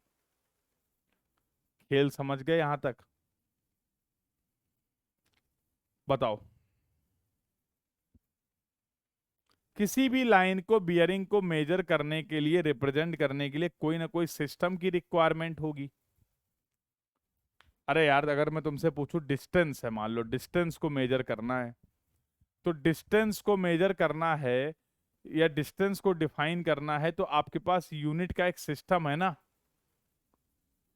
बोलो भाई, आप distance को अगर represent करना चाह रहे हैं तो आप डिस्टेंस को एमएम में रिप्रेजेंट कर सकते हैं, आप डिस्टेंस को सेंटीमीटर में रिप्रेजेंट कर सकते हैं, आप डिस्टेंस को इंच में रिप्रेजेंट कर सकते हैं, आप डिस्टेंस को फीट में रिप्रेजेंट कर सकते हैं। तो अगर यूनिट अलग अलग हो सकती हैं लेकिन किन्हीं भी दो पॉइंट के बीच में डिस्टेंस तो वही होगी। अरे 1 किलोमीटर डिस्टेंस बोल दो या 1000 मीटर डिस्टेंस बोल दो, अलग अलग यूनिट सिस्टम है लेकिन डिस्टेंस का तो मतलब वही निकल के आ रहा है ना। दो पॉइंट की बीच की डिस्टेंस को आपने बोल दिया सर 1 किलोमीटर की डिस्टेंस है, किसी दूसरे ने बोल दिया सर इन दोनों पॉइंट के बीच की डिस्टेंस जो है वो 1000 मीटर है। दोनों ही सही है ना? यस और नो? दोनों ही लोगों के मेजरमेंट सही है ना? अब वो अलग बात है कि हम लोग अपनी सहूलियत के हिसाब से, अपनी आसानी के लिए जिस भी यूनिट में हम कंफर्टेबल होते हैं उसमें रिप्रेजेंटेशन कर देते हैं। अब जैसे अगर हमें बहुत ज़्यादा डिस्टेंस बतानी है तो हम किलोमीटर यूज़ कर लेते हैं, बहुत कम डिस्टेंस बतानी है तो एमएम और सेंटीमीटर यूज़ कर लेते हैं। ऐसा करने से हमारी लिए चीज़ों को समझना आसान हो जाता है। अब मैं इतनी बड़ी डिस्टेंस तुम्हें बताऊं किलोमीटर में तो तुम्हें समझने में थोड़ा टाइम लगेगा, समझ जाओगे तुम। अब मैं यहां से लेके दिल्ली तक की डिस्टेंस तुम्हें बताऊं एमएम में, थोड़ा दिक्कत होगी ना, बड़ा नंबर आ जाएगा। तो उसके लिए हम लोगों ने किलोमीटर यूज कर लिया। ये कंसेप्ट होता है, इसलिए अलग अलग यूनिट्स बताई गई जिससे हम लोग अपनी अंडरस्टैंडिंग को बेहतर कर सकें। तो सवाल ये है कि जब कभी भी आप किसी भी लाइन की बियरिंग को मेजर करते हैं तो उस बियरिंग को रिप्रेजेंट करने के क्या क्या तरीके हैं? क्या उन बियरिंग्स को रिप्रेजेंट करने के लिए हमारे पास कोई तरीका है? देखो बात करते हैं। तो अभी तक जो पढ़ा है एक बार उसको समराइज कर लेते हैं। तो अभी तक मैंने बियरिंग और मेरिडियन के बारे में बता दिया है। जो भी बियरिंग आप मेजर कर रहे हैं उसको रिप्रेजेंट करने के लिए हमारे पास दो तरीके के सिस्टम है, दो पैटर्न है, दो सिस्टम है। किसी भी लाइन की बियरिंग को हम लोग डेजिग्नेट कर सकते हैं, रिप्रेजेंट कर सकते हैं। पहले सिस्टम को बोलते हैं हम लोग होल सर्कल बियरिंग सिस्टम, और दूसरा तरीका है इसको बोलते हैं क्वाड्रेंटल बियरिंग सिस्टम, या कभी कभी इसी को हम लोग बोल देते हैं रिड्यूस्ड बियरिंग सिस्टम। कभी कभी इसी को हम लोग बोल देते हैं रिड्यूस्ड बियरिंग सिस्टम। शॉर्ट में अगर बोले तो इसको बोलते हैं क्यूबी और आरबी सिस्टम। शॉर्ट में अगर बोलें तो क्यूबी और आरबी सिस्टम। अब एक एक करके हम लोग समझेंगे कि किसी भी पॉइंट, किसी भी लाइन की बियरिंग को रिप्रेजेंट करने के लिए इन जो दो सिस्टम की आप बात कर रहे हो उसमें क्या तरीका हम लोग फॉलो करते हैं। देखो एक चीज तो हमें क्लियर हो गई है कि कंपास की हेल्प से हम जो भी मेजरमेंट परफॉर्म करेंगे वो सभी के सभी मेजरमेंट मैग्नेटिक बियरिंग होंगी, क्योंकि जो रेफरेंस हमारा होगा वो मैग्नेटिक मेरिडियन होगा। तो जितनी भी बियरिंग्स हम लोग मेजर करने वाले हैं वो सभी की सभी जो बियरिंग्स होंगी वो हमारी मैग्नेटिक बियरिंग्स होंगी। ये बात तो क्लियर है। आगे चल के हम लोग देखेंगे कि क्या हमारे पास ऐसा कोई तरीका है जिसकी हेल्प से हम लोग ट्रू बियरिंग और मैग्नेटिक बियरिंग को रिलेट कर सकते हैं। कि अगर मुझे किसी लाइन की ट्रू बियरिंग पता है, मैग्नेटिक बियरिंग निकालना है तो क्या कोई तरीका है, या अगर मुझे किसी लाइन की मैग्नेटिक बियरिंग पता है, अगर मैं उस लाइन की ट्रू बियरिंग निकालना चाह रहा हूं तो क्या कोई तरीका है। इसके बारे में आगे चल के हम लोग डिस्कशन जरूर करेंगे, बातचीत जरूर करेंगे। बट एज ऑफ नाउ अभी हम लोग देखते हैं कि किसी भी लाइन की बियरिंग को रिप्रेजेंट करने के लिए हमारे पास कौन कौन से तरीके हैं, देख लिया जाए। तो जैसा मैंने डिस्कस किया कि there are two ways, there are two system जिसमें आप किसी भी लाइन की बियरिंग को रिप्रेजेंट कर सकते हैं। पहला है होल सर्कल बियरिंग सिस्टम और दूसरा है रिड्यूस्ड और द क्वाड्रेंटल बियरिंग सिस्टम। तो एक एक करके जरा इनका डिस्कशन स्टार्ट किया जाए क्या। एक एक करके इन सिस्टम पर बियरिंग को रिप्रेजेंट करने का क्या तरीका है, इसके बारे में बातचीत स्टार्ट की जाए क्या। बोलो बेटा, should we start our discussion for that. आइए देखते हैं। तो सबसे पहले बात कर लेते हैं आरबी और सॉरी सबसे पहले बात कर लेते हैं होल सर्कल बियरिंग सिस्टम की। देखो, तो ये आपको पता है, ये डायरेक्शन थी, ईस्ट था, ये वेस्ट था, ये नॉर्थ था, ये साउथ था। मान लो ये ओ पॉइंट है, तुम्हें समझाने के लिए मैं हर कई लाइन एक साथ ले लेता हूं। जैसे मैंने पहले एक लाइन ले ली, मान लो ओ ए, ये एक लाइन ले ली मान लो ओ बी, ये एक लाइन ले ली मान लो मैंने ओ सी, ये एक लाइन ले ली मैंने मान लो ओ डी। ठीक है, यहाँ पर चार लाइनें हैं जिनकी बियरिंग को मैं मेजर करना चाह रहा हूं और रिप्रेजेंट करना चाह रहा हूं किस सिस्टम में, होल सर्कल बियरिंग सिस्टम में। बहुत ध्यान से सुनना, बहुत आसान है, इतना घबराओ नहीं, टेंशन की कोई बात नहीं है। बहुत इजी डिस्कशन चल रहा, सब आराम से हो जाएगा। बहुत इजी डिस्कशन चल रहा है, बहुत आराम से इसको हम लोग कंप्लीट कर लेंगे। सुनो जरा ध्यान से। तो सबसे पहले अगर मैंने बोला कि ओ ए लाइन की बियरिंग को मेजर करो, तो तुम्हारा पहला सवाल क्या होगा। अगर मैं आपसे पूछूं ओ ए लाइन की बियरिंग को मेजर करो, तो तुम्हारा पहला सवाल क्या होगा। तो तुम्हारा पहला सवाल ये होगा बेटा कि सर कहाँ से मेजर करें। अगर मैं किसी भी लाइन की बियरिंग को मेजर करना चाह रहा हूं तो उसके लिए हमारा रेफरेंस पॉइंट क्या होगा। तो जब होल सर्कल बियरिंग में किसी भी लाइन की बियरिंग को आप रिप्रेजेंट करते हैं तो हमेशा हम रेफरेंस लेते हैं नॉर्थ को, always. for measuring the any bearing of the line, always we will take the reference of the north। North हमारा रहने वाला है रेफरेंस। अब नॉर्थ से हम एंगल मेजर करेंगे। अब एक और दिक्कत है, अगर मुझे मान लो ओ ए लाइन की बियरिंग रिप्रेजेंट करना है तो नॉर्थ से हम क्लॉकवाइज एंगल भी मेजर कर सकते हैं और नॉर्थ से हम एंटी क्लॉकवाइज एंगल भी मेजर कर सकते हैं। यस और नो, डायरेक्शन भी तो बताइए। केवल नॉर्थ से काम थोड़ा चलेगा, केवल नॉर्थ से काम नहीं चलेगा। तो आपने बोला WCB सिस्टम में अगर आप किसी भी लाइन की बियरिंग को मेजर कर रहे हैं तो हमेशा जो एंगल हम मेजर करेंगे वो क्लॉकवाइज करेंगे। Always we will measure the clockwise angle. सब मैग्नेटिक ही चल रहा है भाई, बलजीत बता तो दिया, सब मैग्नेटिक ही चल रहा है। कंपास अगर आ गया तो बात मैग्नेटिक की ही हो रही है। कम अभी तो बताया था, इसीलिए मैंने इसको इस टॉपिक को स्टार्ट करने के पहले ही कंक्लूड किया कि ये कंपास या मैग्नेटिक निडल की हेल्प से, मैग्नेटिक कंपास की हेल्प से जो भी मेजरमेंट करेंगे वो सब मैग्नेटिक बियरिंग ही होगा। ठीक है, अरे अभी कैसे भी कर लो, नहीं जुबैर जितना बता रहे हैं पहले उतना समझो। पहले चलना सीख लो फिर दौड़ लेना अपने साथ, अभी भागो नहीं, फिर दिक्कत हो जाएगी। ये तरीका है कि अगर ये आप सिस्टम की बात कर रहे हैं, WCB सिस्टम में जो बियरिंग आप मेजर करेंगे वो हमेशा नॉर्थ से मेजर करेंगे और हमेशा क्लॉकवाइज डायरेक्शन में मेजर करेंगे। ये दो पॉइंट क्लियर हो गए। ठीक है, ये दो पॉइंट क्लियर हो गए।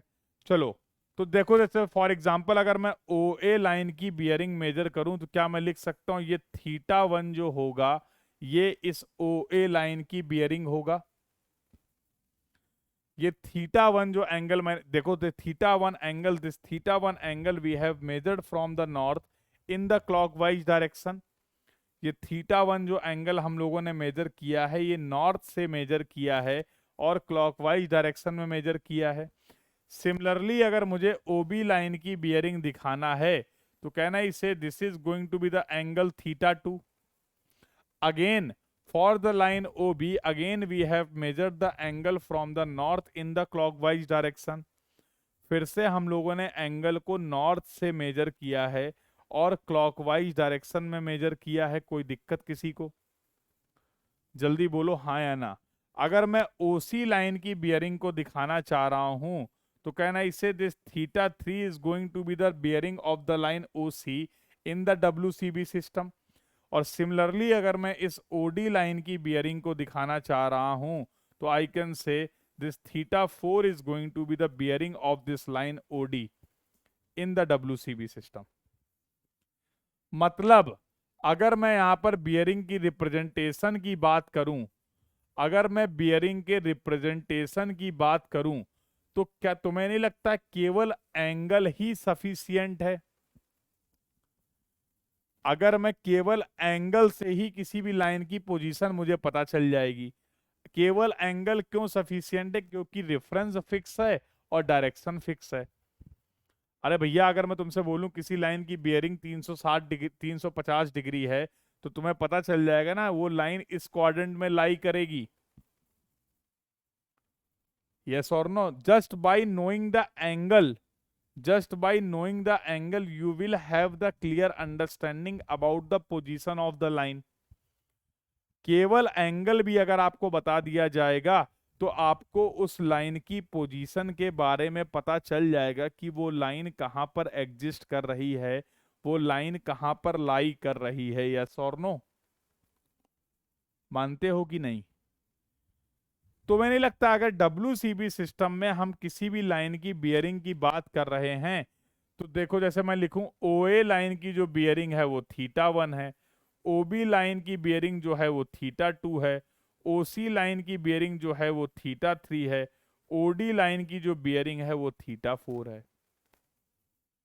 तो हमने क्या करा? Simple theta theta theta, all these angles we have measured from the north in the clockwise direction. ये सभी एंगल जो आपने मेजर किए हैं वो नॉर्थ से मेजर किए हैं और क्लॉकवाइज डायरेक्शन में मेजर किए हैं। मानते हो कि नहीं? समझ आ गया?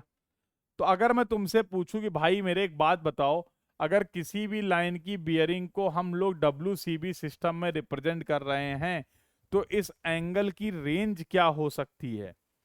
तो मैंने लगता है कि if we are representing the bearing of any line in the WCB system, the range of the bearing can vary from 0 to 360 degree. The range of the bearing can the range of the bearing can vary from 0 to 360 degree. ये characteristics है, ये features है आपके डब्ल्यूसीबी system के। ये characteristics है, ये features है। यार फिर से वही बात बोल रहा हूं, तुम डिस्टेंस को एमएम में बोल दो, तुम डिस्टेंस को किलोमीटर में बोल दो, डिस्टेंस नहीं बदलेगी, रिप्रेजेंटेशन का तरीका ही बदलेगा। दो फिक्स पॉइंट के बीच में डिस्टेंस नहीं बदल जाएगी यूनिट बदलने से। मानते हो कि नहीं? रिप्रेजेंटेशन का तरीका बदल जाएगा अगर आप अलग अलग यूनिट से उस डिस्टेंस को रिप्रेजेंट कर रहे हैं। तो अगर किसी भी लाइन की बियरिंग को अगर आप डब्ल्यूसीबी सिस्टम में रिप्रेजेंट करते हैं तो ये तरीका है डब्ल्यूसीबी सिस्टम में बियरिंग को रिप्रेजेंट करने का। These are the characteristics of the these are the features of the WCB system. मेरे किसी भी लाल को कहीं पे भी किसी भी पॉइंट पे कोई डाउट हो तो मुझे बता दो कि सर ये समझ में नहीं आया, मैं दोबारा बता दूंगा।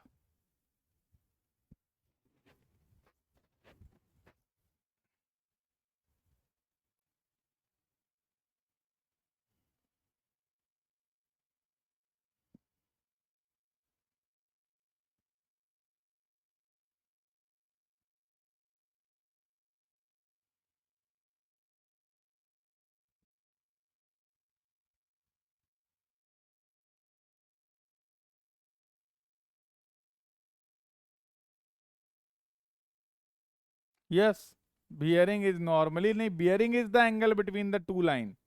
It is the horizontal angle between the two line. Why we are using the term bearing? Because we are taking the specific reference. For horizontal angle, we can take any reference. Yes or no? Varun भाई, for horizontal angle, किसी भी line का horizontal angle measure करने के लिए तो तुम कोई भी रेफरेंस ले सकते हो. लेकिन अगर मैं बोल रहा हूं तुम बियरिंग मेजर कर रहे हो उस लाइन की, तो रेफरेंस तुम्हारा या तो ट्रू मेरिडियन होगा या तो मैग्नेटिक मेरिडियन होगा. That's it. तो दैट्स वाई अगर अगर हम मैग्नेटिक मेरिडियन से या ट्रू मेरिडियन से किसी भी लाइन की बियरिंग मेजर कर रहे हैं, उसके लिए टर्म हम लोगों ने यूज कर. अगर हम मेरिडियन के रिस्पेक्ट में किसी भी लाइन की बियरिंग को मेजर कर रहे हैं, किसी भी एंगल को मेजर कर रहे हैं, for that I have use the term bearing.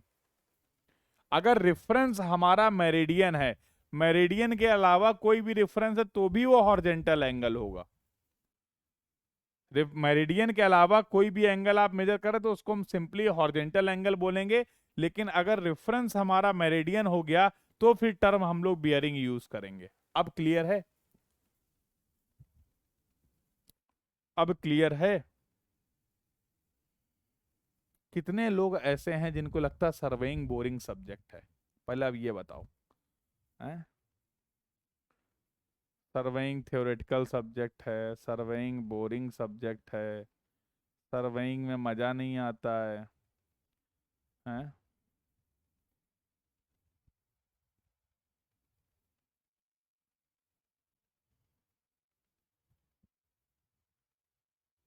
क्यों भाई? और अभी तो सर्वेइंग शुरू हुआ है.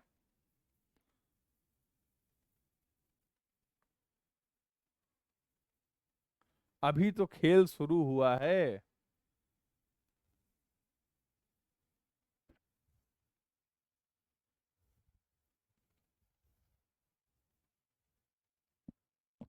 अभी तो खेल शुरू हुआ है. अभी तो पार्टी शुरू हुई है. देखते जाओ तुम अभी आगे आगे. चलें आगे. रत्नेश कह रहा है इजी एंड स्कोरिंग. रत्नेश भी कह रहा सर, बिल्कुल सही. कठिन वठिन वाला कोई काम ही नहीं है अपने पास, सब आसान है.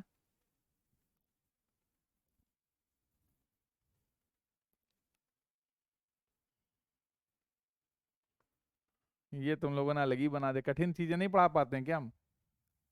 हम्म.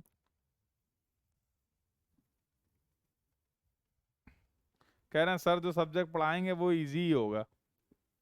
क्यों भाई? हम्म. नहीं नहीं, सही बात है, इजी ही सब्जेक्ट पढ़ाता हूँ मैं. हाँ? चलें आगे. चलें आगे. आगे बातचीत करी जाए.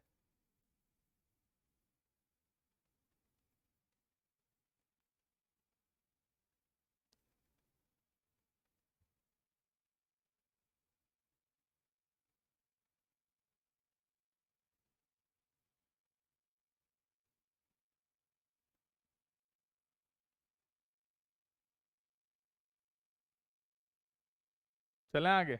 चलिए आगे कर बातचीत करते हैं. अब अगर बात करें आरबी और क्यूबिक सिस्टम की, उसके क्या खेल हैं यार, ये भी समझते हैं. अब अगर बात करते हैं कि अगर मैं किसी भी लाइन की बियरिंग को आरबी और क्यूबिक, अरे किसी भी लाइन क्या यार, वही वाली लाइनें उठा लो ना, किसने रोका? पीला हरा पिंक ये सब लो. लो. लो. लो. लो. लो, किसने रोका? वही लाइन ले लो ना, वही लाइन ले लो. वही लाइन ले लो भैया. जब लाइनें वही हैं तो भैया इनका बियरिंग तो वही रहेगा, फिजिकल मीनिंग तो वही रहेगा. तरीका बदल जाएगा. और देख लेते हैं क्या है. आओ. आओ दिखाएं. आओ देखो. ये वही लाइनें हैं, ओ ए ओ बी ओ सी ओ डी. मैं बोल रहा हूं इन लाइनों की बियरिंग्स को मेजर करिए और रिप्रेजेंट करिए आरबी और क्यूबी सिस्टम में. पहला सवाल कहां से? अगर मैं बोलता हूं इन लाइन की बियरिंग्स को मेजर करिए, आरबी और क्यूबी सिस्टम में रिप्रेजेंट करिए, पहला सवाल आएगा आपका कहां से। अरे तो नाराज क्यों, नाराज क्यों हो रहे हो, बताएंगे, सब बताएंगे। हैं? तो पहला तो सवाल ये आएगा सर रेफरेंस क्या होगा। अगर किसी भी लाइन की बियरिंग को आप आरबी और क्यूबी सिस्टम में रिप्रेजेंट कर रहे हैं तो रेफरेंस हमारा नॉर्थ भी हो सकता है और साउथ भी हो सकता है। If you are representing the bearing of any line in the RB or QB system, the reference may be north, the reference may be south। ये और कंफ्यूजन है यार। अभी पिछला वाला सिस्टम सही था, एक ही रेफरेंस था, अब यहाँ पे रेफरेंस करो नॉर्थ भी होगा साउथ भी होगा। सर कब रेफरेंस नॉर्थ लेंगे कब रेफरेंस साउथ लेंगे हमें ये नहीं समझ में आ रहा है। तो डर क्यों रहे हो, बिल्कुल जो भी नियर हो, जिस भी लाइन की बियरिंग आप मेजर कर रहे हैं वो चेक कर लो, वो लाइन नॉर्थ से पास में दिख रही है या साउथ से पास में दिख रही। जो पास में दिख जाए वो रेफरेंस ले लेना। नॉर्थ अगर पास में करीब में दिख रहा है तो नॉर्थ रेफरेंस ले लेना, साउथ अगर करीब में दिख रहा है तो साउथ रेफरेंस ले लेना। अब तो क्लियर हो गया, क्योंकि भैया दो रेफरेंस हैं तो आप मानो या ना मानो यहां पर जो मेजरमेंट करोगे वो मेजरमेंट क्लॉक वाइज भी हो सकता है और वो मेजरमेंट एंटी क्लॉक वाइज भी हो सकता है। यहां पर जो एंगल का मेजरमेंट आप कर रहे हैं वो क्लॉकवाइज मेजरमेंट भी हो सकता है और वो एंटी क्लॉकवाइज मेजरमेंट भी हो सकता है। जैसे कैसे देखो, अगर मैं ओ ए लाइन की बियरिंग को मेजर करूं, नॉर्थ से पास है साउथ से, जल्दी बताओ। नॉर्थ से पास है साउथ से, ये एंगल थीटा मेजर कर लिया। ओबी लाइन की बियरिंग की थीटा 1 बोल दो, चलो खुश रहो। ये एंगल मेजर कर लिया थीटा 2, ये एंगल मेजर कर लिया थीटा 3, ये एंगल मेजर कर लिया थीटा 4, ये एंगल मेजर कर लिया थीटा 4। देखो यहां पर दो एंगल मैंने क्लॉकवाइज मेजर किए हैं और दो एंगल मैंने एंटी क्लॉकवाइज मेजर किए हैं। तो मैं नहीं लगता ये थीटा 1 और थीटा 4 सेम भी हो सकते हैं। तुम्हें नहीं लगता है कि ये थीटा 1 और थीटा 4 की वैल्यू सेम भी हो सकती है।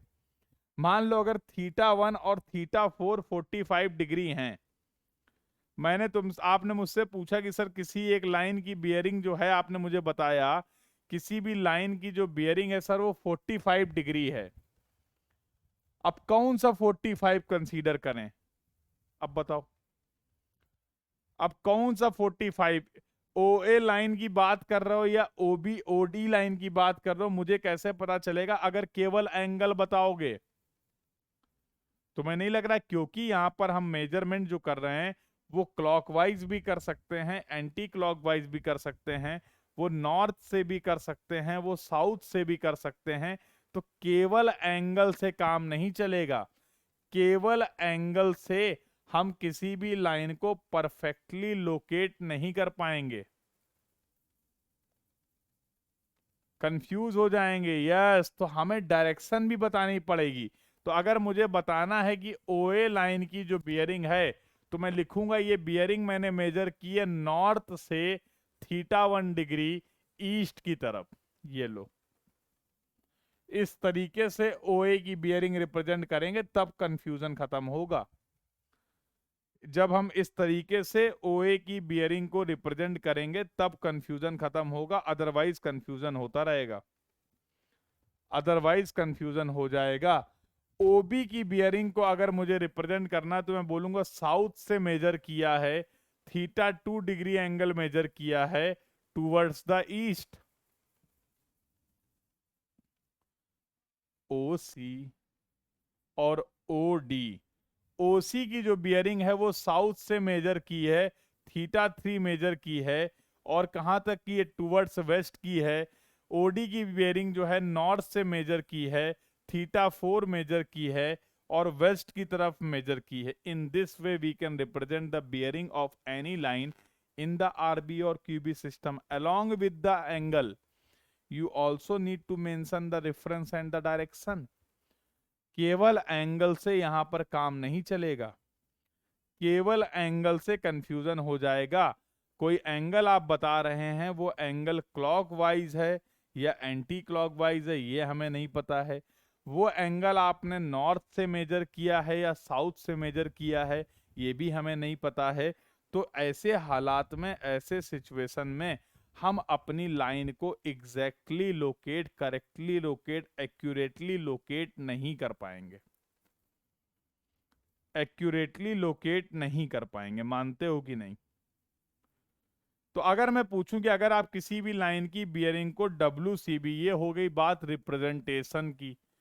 और अगर मैं आपसे पूछूं किसी भी लाइन की बियरिंग को अगर हम लोग WCB सिस्टम, सॉरी, RB और QB सिस्टम में रिप्रेजेंट कर रहे हैं, तो मुझे क्या बता सकते हो कि इसकी रेंज क्या होगी?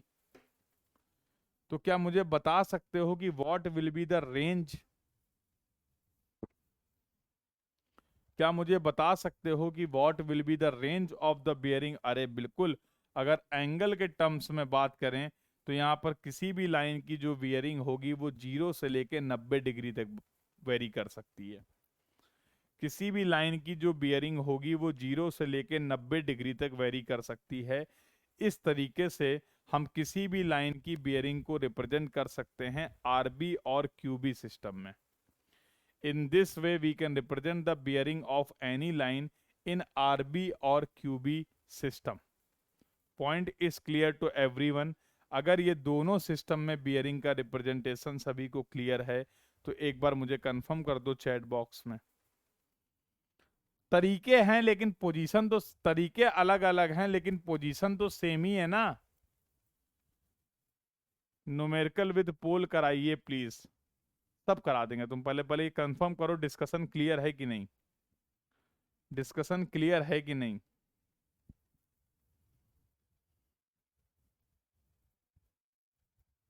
क्लियर है? चलिए, तो अब यहां से सवाल कैसे आते हैं जरा ये भी समझ लेते हैं। तो होल सर्कल बियरिंग में किस तरीके का सब बता रखा कहानी मैंने तुम्हें। होल सर्कल बियरिंग सिस्टम क्या था, और ये सब बता दिया तुम्हें, टेंशन मत लेना। ठीक है, लिख भी दिया है। क्वाड्रेंटल रिड्यूस्ड बियरिंग सिस्टम का क्या तरीका था, सब बता दिया। सवाल यहां से ये आते हैं भाई, सवाल यहां से ये आते हैं कि अगर आपको दिया गया है, ये क्या इसमें लिखे हैं, चलो ये है, ये सवाल है, क्या ही करवाएं इसमें, समझिए में नहीं आ रहा क्या करवाएं। ऐसे सवाल आते हैं, आंसर बताओ। 2 मिनट का टाइम है, सॉल्व करके आंसर बताओ।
तो यहाँ पर 4 बियरिंग दी गई बेटा।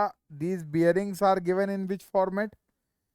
ये जो चार बियरिंग आपको गिवन है 20 degree, 150 degree, 210 degree and 320 degree, these are given in which format? WCB system और RB और QB system? Obviously only angles are given, केवल एंगल अगर गिवन है तो मतलब ये bearings are given in the WCB system. और अब आपको इन बियरिंग्स को कन्वर्ट करना है RB और QB सिस्टम में। तरीका मैंने रिप्रेजेंटेशन का आपको दोनों मेथड का बताया है, बहुत आसानी से आप इसको कन्वर्ट कर सकते हैं। सभी लोग ट्राई करेंगे, आंसर नहीं आएगा आएगा बात की बात है, बट एवरीवन डू ट्राई।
हो गया बेटा? Everyone got the answer? I hope सभी ने आंसर निकाल लिया है। चलो क्रॉस चेक कर लें, क्रॉस चेक कर लें आंसर सही है या नहीं है। तो आप चाहो तो डायग्राम भी बना सकते हो, और अगर आप थोड़ा सा प्रैक्टिस कर लेंगे तो एज सच डायग्राम बनाने की भी जरूरत नहीं पड़ेगी। विजुलाइज कर सकते हैं आप, और विजुलाइज करके भी आंसर बता सकते हैं। अगर किसी भी लाइन की बियरिंग 20 डिग्री है, मतलब फर्स्ट क्वाड्रेंट, अगर इसको आरबी में रिप्रेजेंट करेंगे तो can I say this is going to be north 20 degree east. अगर किसी भी लाइन की लाइन की बियरिंग जो है 150 डिग्री है, अगर किसी भी लाइन की बियरिंग 150 डिग्री है, मतलब साउथ से मेजर करेंगे, south 180 minus 150 30, south 30 degree east. किसी भी लाइन की बियरिंग अगर 210 डिग्री है, मतलब 180 प्लस 30 210, साउथ 30 वेस्ट। किसी भी लाइन की बियरिंग अगर 320 डिग्री है, नॉर्थ 360 माइनस 320, तो नॉर्थ 40 डिग्री वेस्ट। खत्म। यही आया है, सभी का यही आंसर आए थे। कोई कंफ्यूजन? कोई कंफ्यूजन किसी को? यस और no? Anyone having any confusion? सभी ने सॉल्व कर लिया होगा, सिंपल सा प्रॉब्लम था। देखो कभी कभी किसी किसी एग्जाम में डायरेक्टली सवाल भी आ जाते हैं कि WCB से RB में कन्वर्ट करिए, या RB और QB से। ठीक है, RB और QB से।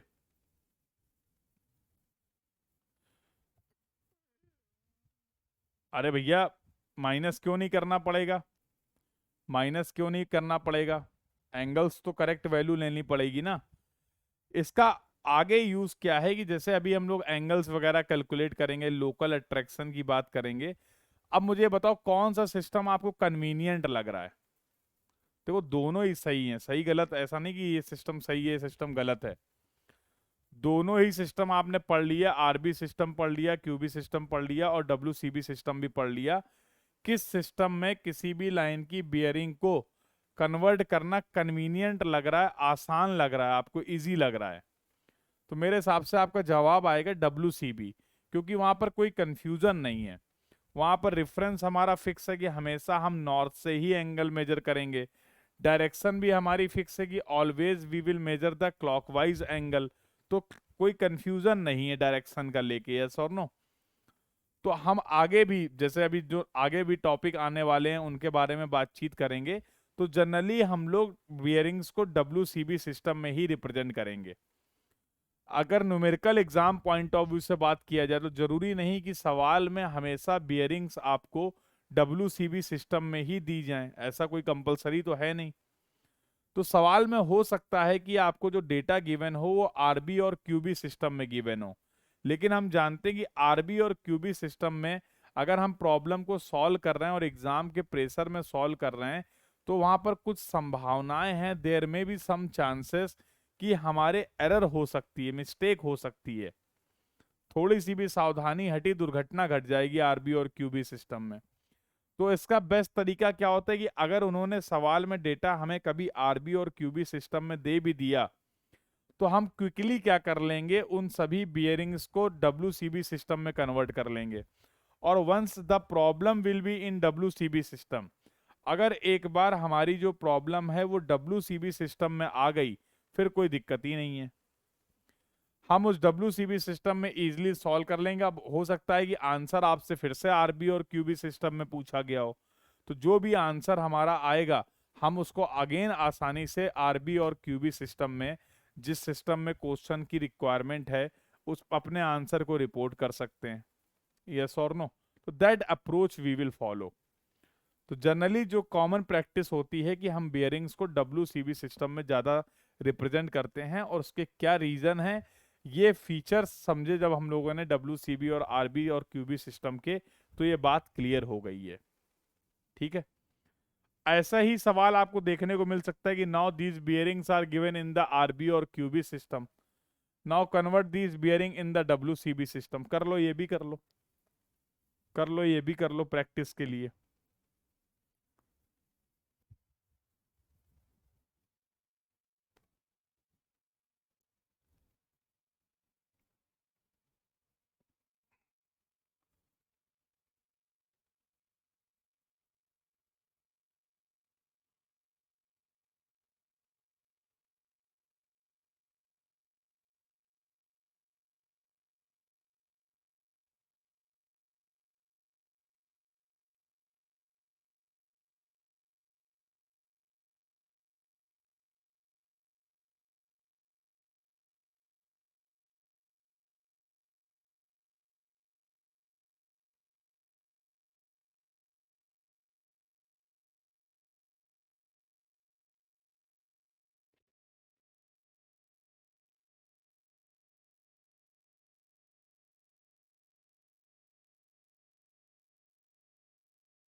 हाँ भाई, तो आई होप सभी लोगों ने इजीली सॉल्व कर लिया होगा।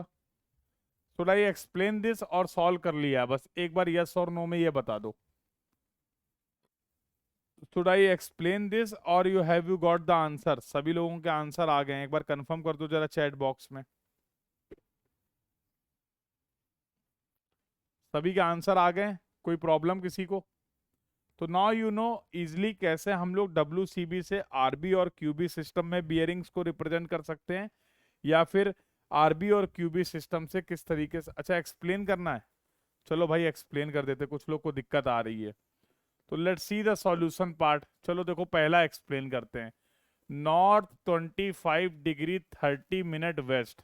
एक काम करो, इस लाइन को लोकेट करो।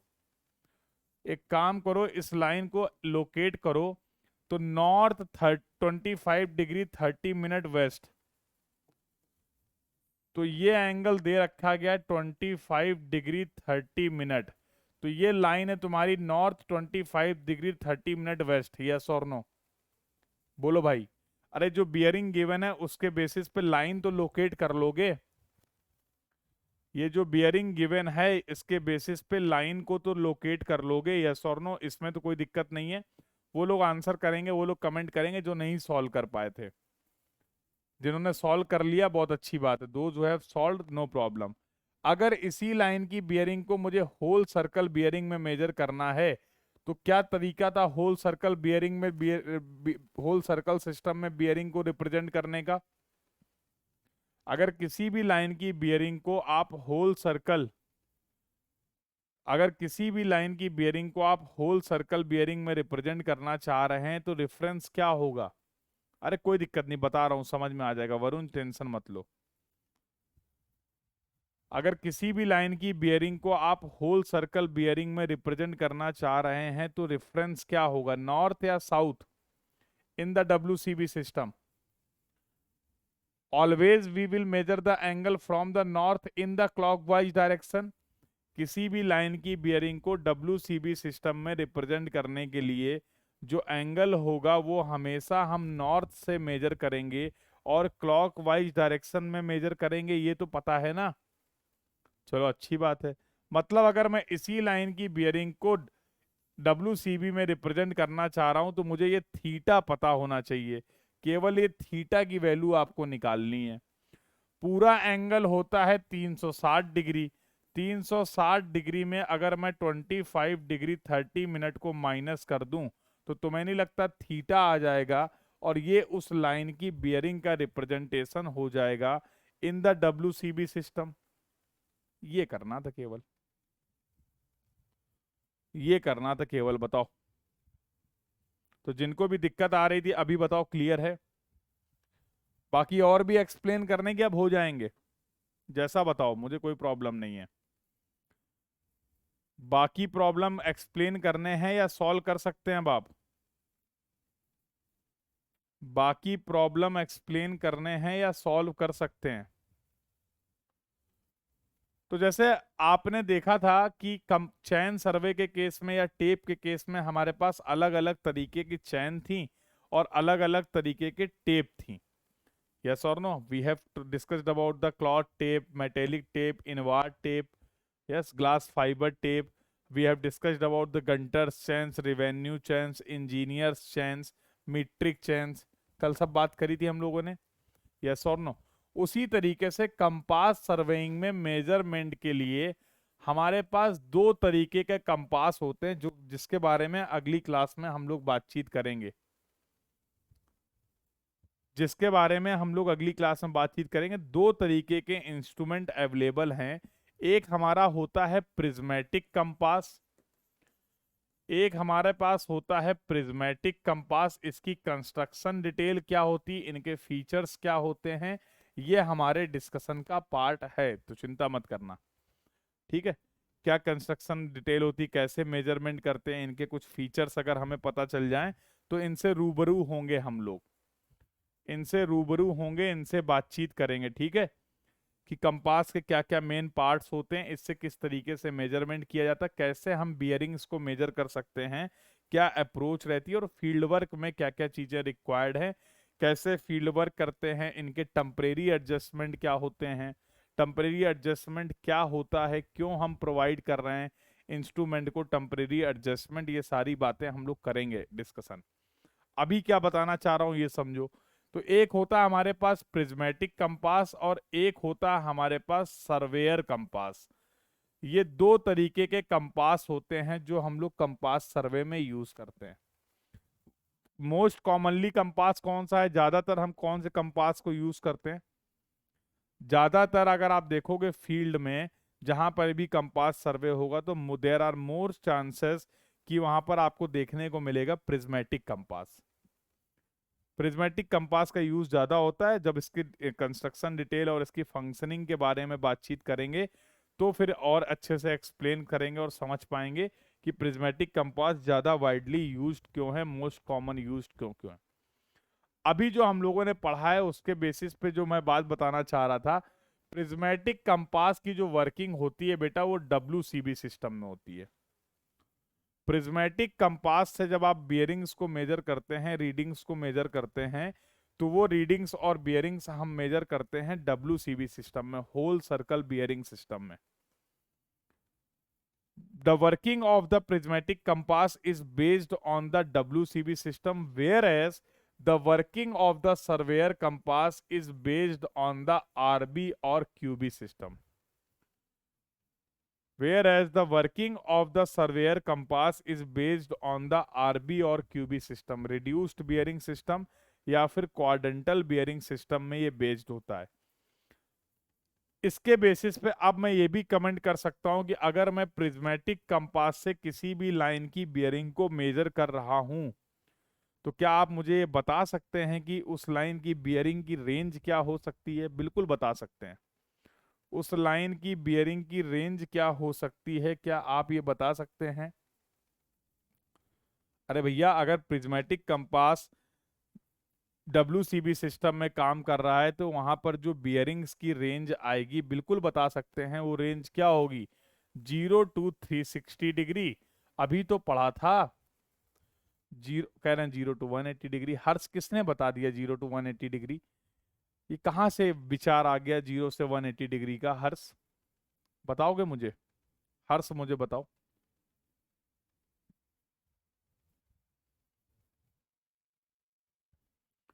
In the case of the WCB system, the bearing of any line will vary from 0 to 360 degree. ये तो पता ही है हमें। जांगरा साहब बता रहे हैं 90 डिग्री। प्रिज्मेटिक कंपास की बात कर रहे हैं, समझ रहे हो जांगरा साहब? बिल्कुल। अच्छा, गलती से लिख गया था, ठीक है। हाँ, ऐसी गलतियां मत क्या करो, भड़क जाता हूं मैं। हाँ, ठीक है। आरबी और क्यूबी सिस्टम की बात कर रहे हैं तो भैया सर्वेयर कंपास में किसी भी लाइन की जो वेयरिंग होती है वो वेरी करती है 0 से लेके 90 डिग्री तक। तो अगली क्लास में अब हमारा जो डिस्कशन होगा वो होगा हमारे कंपास सर्वेइंग में फील्ड वर्क से रिलेटेड।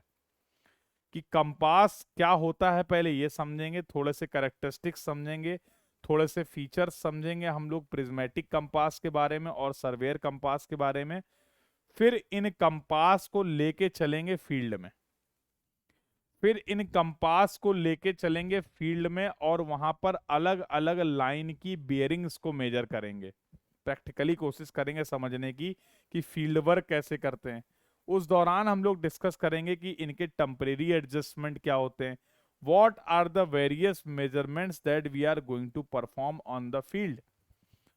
और भैया कंपास सर्वे में जब हम फील्ड में मेजरमेंट करते हैं, जो डेटा कलेक्ट करते हैं, उस डेटा की हेल्प से फिर हम क्या क्या चीजें कैलकुलेट कर सकते हैं। We can calculate the interior angle, we can calculate the included angle, we can calculate the bearings. तो ये सारी चीजें हम लोग देखेंगे और इसका क्या कैसे मैप बनाते हैं, कैसे उस डिटेल को प्लॉट करते हैं। अल्टीमेटली जो आपकी नेक्स्ट क्लास होगी वो थोड़ी सी प्रैक्टिकल क्लास रहने वाली है, जहां पर कंपास की वर्किंग और कंपास के मेजरमेंट के बारे में डिस्कशन किया जाएगा। और जब ये सब कुछ सीख जाएंगे तो फिर उसका एप्लीकेशन देख लेंगे। ठीक है, जब ये सीख जाएंगे जब इंस्ट्रूमेंट के बारे में पता चल जाएगा, उसको यूज करना आ जाएगा, उससे मेजरमेंट परफॉर्म करना सीख जाएंगे, तो फिर आगे चल के उसका प्रैक्टिकल यूज देख लेंगे कि लोकल अट्रैक्शन क्या होता है, एंगल्स कैसे मेजर करते हैं, ये सब कुछ हम लोग निपटा देंगे। टॉपिक खत्म हो जाएगा। समझ आ गया? तो आज के डिस्कशन को, ये बेसिक टर्मिनोलॉजी वाले डिस्कशन को हम लोग यहीं पे कंप्लीट करते हैं। डिस्कशन करेंगे बेटा इसके बारे में अगली क्लास में, तो we will have the further discussion. तो अभी तो कंपास सर्वेइंग की शुरुआत हुई है, अभी तो बातें बहुत कुछ होना बाकी हैं, और सब बातें एक एक करके डिटेल में की जाएंगी। आज की सभी बातें सभी को अगर क्लियर हैं, चैट बॉक्स को लाल कर दिया जाए बिना किसी देरी के।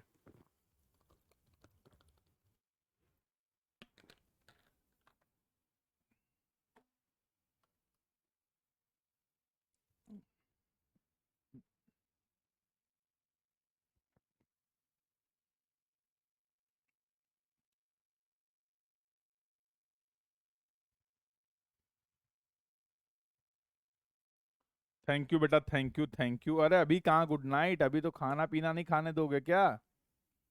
हाँ, अभी तो दिन शुरू हुआ है। क्यों भाई? अभी तो दिन शुरू हुआ है। हाँ बिल्कुल सौरभ, फ्रॉम आर्किटेक्चर पेपर।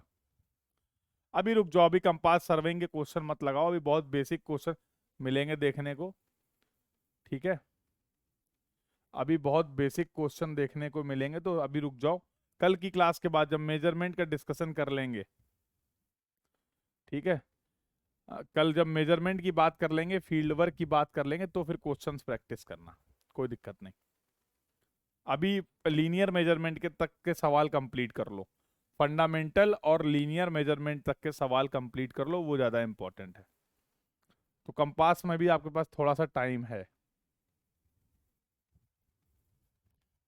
नहीं नहीं, सिविल से नहीं देंगे, 2 पेपर नहीं दे पाएंगे, क्योंकि आ, आप लोगों से भी मिलना रहेगा, आप लोगों से भी बातचीत करनी रहेगी सॉल्यूशन वाले पार्ट के लिए। अब एक फिल तो कर दिया, अब देखो टाइम मिलता है कि नहीं है, वो भी गारंटी नहीं है।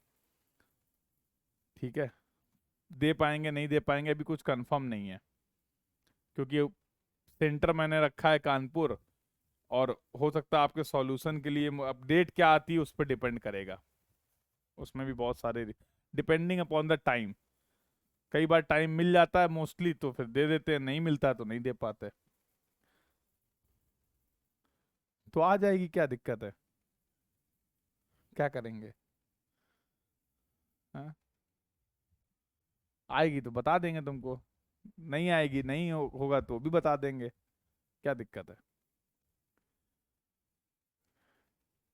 चले जाते हैं ऐसे थोड़ा थोड़ा, real real time experience as a student, क्या एक्सपीरियंस है वो पता चल जाते हैं थोड़ा। तुम लोगों से डिस्कशन कर लेते हैं तो तुम लोग को कुछ सीखने को मिल जाता है, यही होता है। अब हमें कैसे पता चला होगा कि एग्जाम में अगर सवाल नहीं आते हैं तो आदमी पंखे गिनता है, पंखा कितनी तेज घूम रहा है ये पता करता है। कभी ना कभी महसूस किया होगा ऐसा हमने भी। हाँ, वही बता देते हैं तुम लोगों को। ठीक है, चलो खैर, उससे कोई दिक्कत नहीं है। तो तुम लोग के लिए थोड़ी गलतियां कर लेते हैं, तुम लोगों के लिए थोड़ी सी गलतियां कर लेते हैं, ताकि वो गलतियों का एक्सपीरियंस तुम लोग के साथ शेयर करें, ताकि तुम लोग वो गलतियां ना करो। ठीक है। हम्म, कितनी खिड़कियां लगी हैं, कितने एसी लगे हुए हैं, बताया होगा ना, कितने इन्विजिलेटर हैं। हाँ, सब देखा, यही सब करते हैं फिर खाली टाइम पे, और कोई क्या करेगा। इसलिए कहते हैं भैया पढ़ाई कर लो, ताकि एग्जाम में फोकस कर पाओ, सवाल करो। हम्म, चले। एक बार तो मैं पेपर के देने गया, अलग ही चल रहा है वहां पे। ये रिसेंट, ये शायद 2021 वाली बात है जहां तक मुझे याद है। हाँ, 2021 का पेपर देने गया जब मैं, तो मैं ठीक ठाक थोड़ा बहुत था, हो गया था, रिवीजन रिवीजन टाइम मिल गया था, तो दे दिया पेपर। मैं दिमाग लगा रहा हूँ पूरा, सवाल में मैं देखा, मेरे एकदम से मेरी नजर पड़ी, एक सीट पे, वो पता बच्चा क्या कर रहा था, वो अपने स्क्रिबलिंग पैड में अपनी ही फोटो देख के बना रहा था, उसका स्केच बना रहा था। मुझे दिखा ऐसे, नॉर्मली ऐसे होता ना, आप टर्न करते देखते हैं थोड़ा सा एक ही पोजीशन में बैठे बैठे। तो स्क्रिबलिंग पैड में जब आप पेपर देंगे तो आप देखेंगे आपकी फोटो लगातार वहां आती रहती है। जो इंटरफेस होता है गेट का, उसमें फोटो नाम वाम सब लिख के आता रहता है। तो वो बैठे बैठे उसी का स्केच बना रहा था, अपनी फोटो बना रहा है। हमने वाह भाई वाह, बहुत ही क्रांतिकारी है ये। हाँ, दूर से ही मैंने उसको प्रणाम किया। ऐसी हस्तियां रोज रोज थोड़ा देखने को मिलती है। हमने वही कहा, हमने अलग ही खेल रहा है। तो यही सब होते रहते हैं एक्सपीरियंसेस हैं। खैर एनीवे, चलो। तो I hope you enjoyed the session. आज की क्लास को बहुत अच्छे से आप लोगों ने समझा। सर न्यूमेरिकल इतने नहीं बनते, बेसिक मैथ सही नहीं होने की वजह से कुछ बताइए। सब तो तुमने बता दिया वरुण। हाँ, सब तो तुमने बता दिया। तुम कह रहे हो सर न्यूमेरिकल इतने नहीं बनते हैं क्योंकि बेसिक मैथ हमारी सही नहीं है। तो क्या बताएं, बताओ इसमें हम बेसिक मैथ को सही करो। सर बेसिक मैथ कैसे सही होगी, उसको टाइम दो। कंसेप्ट और रिश्तों के लिए देखो टाइम देना पड़ता है। आज का ज्ञान, कंसेप्ट और रिश्तों के लिए आपको थोड़ा सा टाइम तो निकालना ही पड़ेगा। नहीं टाइम दोगे तो कंसेप्ट और रिश्ते कमजोर हो जाते हैं। ठीक है, तो टाइम निकालो और स्ट्रांग करो चीजों को। तो ये आज की क्लास का डिस्कशन था। हाँ, ये आज की क्लास का डिस्कशन था। कंपास सर्वेइंग के बारे में अगली बातचीत करेंगे। और बहुत बढ़िया रिस्पांस, बहुत अच्छे से पढ़ते रहो इसी तरीके से। लीनियर मेजरमेंट तक के सवाल गेट और ईएससी के लगा लीजिएगा। ठीक है, लीनियर मेजरमेंट के सवाल जो हैं वो आप गेट और ईएससी के प्रीवियस ईयर कंप्लीट कर लीजिएगा। इसी बात के साथ मिलते हैं कल for the further discussion. This was all about for this class. Thank you everyone, keep learning. Thank you.